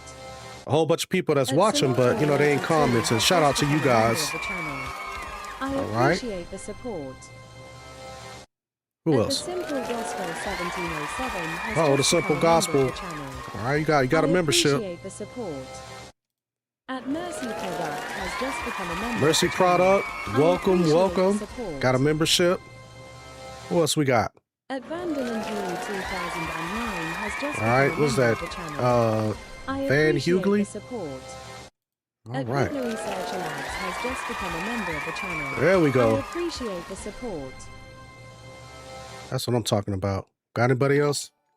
Thank you, Zen Master. Let's go ahead and give Zen Master a horn and a hand clap. Thank you, Zen Master. Zen Master always coming through with the memberships and all of that. So 10 people just got memberships to the channel. Ooh. Got some you know, so you guys now have access to some of the exclusive live streams that I've held, and you guys have access to that. I guess what is it for, like 30 days, you know? So I am having some exclusive content that I'm gonna, you know, keep doing, especially for my members. And I know y'all keep hearing the notifications go off in the background. I think we should be good now. Oh, nope, still going. Still going. But yeah, man, just to kind of get back to this thing. But you guys see, you know, you guys see, we brought the information out. We showed those people who did not exist. We read through it. All right. We read through the information. The OrthroBro, he didn't have any. He didn't have any information to try to refute anything. He didn't even have an answer. His thing was, my church says so, therefore, who wrote Matthew? Oh. You know, where did you get your authority from, bro? All of the, you know, all of those cookie cutter type arguments. Don't put this down, you guys. Don't put it down. Because you see what happens. I mean, the guy, he claims he was a Pentecostal and he claims he was a part of this church and that church, you know, just being, you know, tossed to and fro by every wind of doctrine. I was a Calvinist and this, that, and the third. And now he's at a point to where we bring out information. It's clear as day. They got, you know, guys who are homosexual, homosexual saints. They're venerating these guys. These guys got their own feast days. And of course, they didn't exist. Just like Thecla didn't exist. She's supposed to be like this person that was right up under the Apostle Paul. No writings of her whatsoever. But, you know, we got people like Polycarp and Ignatius and Clement and all. We got writings from these people. Writings about certain people who are mentioned in some of the first century writings, but we got nothing of this lady who was supposed to be the first martyrs, the first woman martyr. Come on. You see what I'm saying? No, Jacob said, Mystery Babylon. And you know, this guy here, he's from India. He's just like, yo, the Christians, the EO, I'm sorry, the Roman Catholics and the Orthodox, they're both doing the same thing that the pagans in India are doing. They're still taking part in the same pagan practices. That's why you can't just focus on the standard of my church says so, therefore. Because when that church goes off the rails, you got to try to defend it. And guess what? No matter how much Moses comes on and, you know, he gets upset and he crashes out and he just rage quit, he still got to deal with this. Although he just rage quit today, he still got to deal with this. Still got to deal with it. But, you know, this is why we pray for people like this, man, because there's a lot of people out here who are lost. And like I was saying earlier in the stream, a lot of people just want a sense of community. They want a sense of belonging. And people got their different reasons as they run and join into the Roman Catholic or the Orthodox Church. But it's definitely not because of the Bible. It's definitely not because of Christ. You know? But it's all good, man. Thank you guys for showing up to the live stream. Actually, let's read the final results of this poll where I'm asking you guys on YouTube, is praying to non-existent saints an issue? 63% of you all say yes, those prayers can go to God. 15% of you all say no, God still hears your prayers. 2% of you all say you can see problems on both sides. And the final 20% of you all say that you were just here to watch. And hopefully you guys learned something, all right? Hopefully you guys learned something. Rick says he was a Foreign Baptist when he was a baby. Yeah, and a lot of these guys, you just listen to what they got to say. Oh, and then Tony, grace and peace, Tony. I saw you pop up in here earlier. So it sounds like someone earlier went all in on a really bad hand that everyone can clearly see again. Darn. And that's what it is. These guys, they played Russian roulette, they rolled the dice, and now they feel like that they've dissed the Protestant church so much that they can't come back. Listen, you can always come back. All right, you can always come back. All you got to do is repent and fully submit your life to Christ. You know? Because we serve a forgiving God.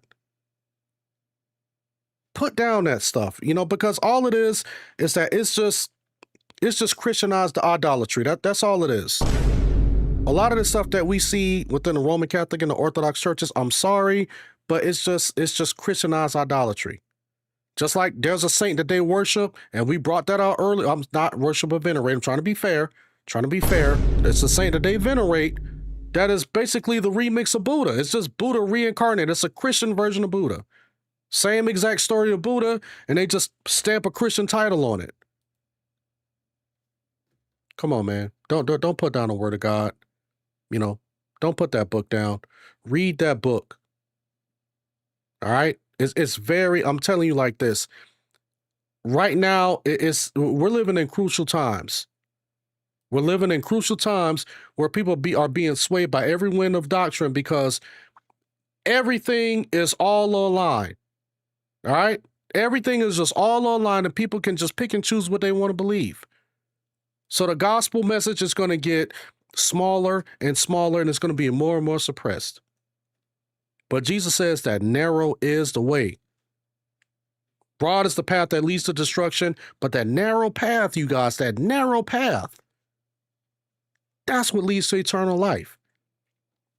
That's why Peter says, do not be surprised when the fiery trials come. Like something foreign has happened. He's just like, no, this is what's supposed to happen. This is what's supposed to happen. So when they start talking about, yeah, we taking a whole bunch of people out of your church and they run into ours, amen, praise God. On a few reasons. God removing that shaft all out of our church.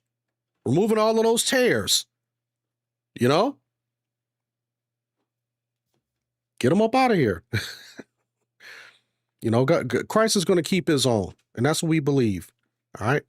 So anyway, listen, man. Y'all already know my spiel as we get ready to get up out of here. Like this video, rate it, share it, subscribe, hit that notifications bell so whenever I do get ready to go live, or whenever I drop some content, you guys will be the first ones to see it. And I will see you guys next time, Lord willing. Peace.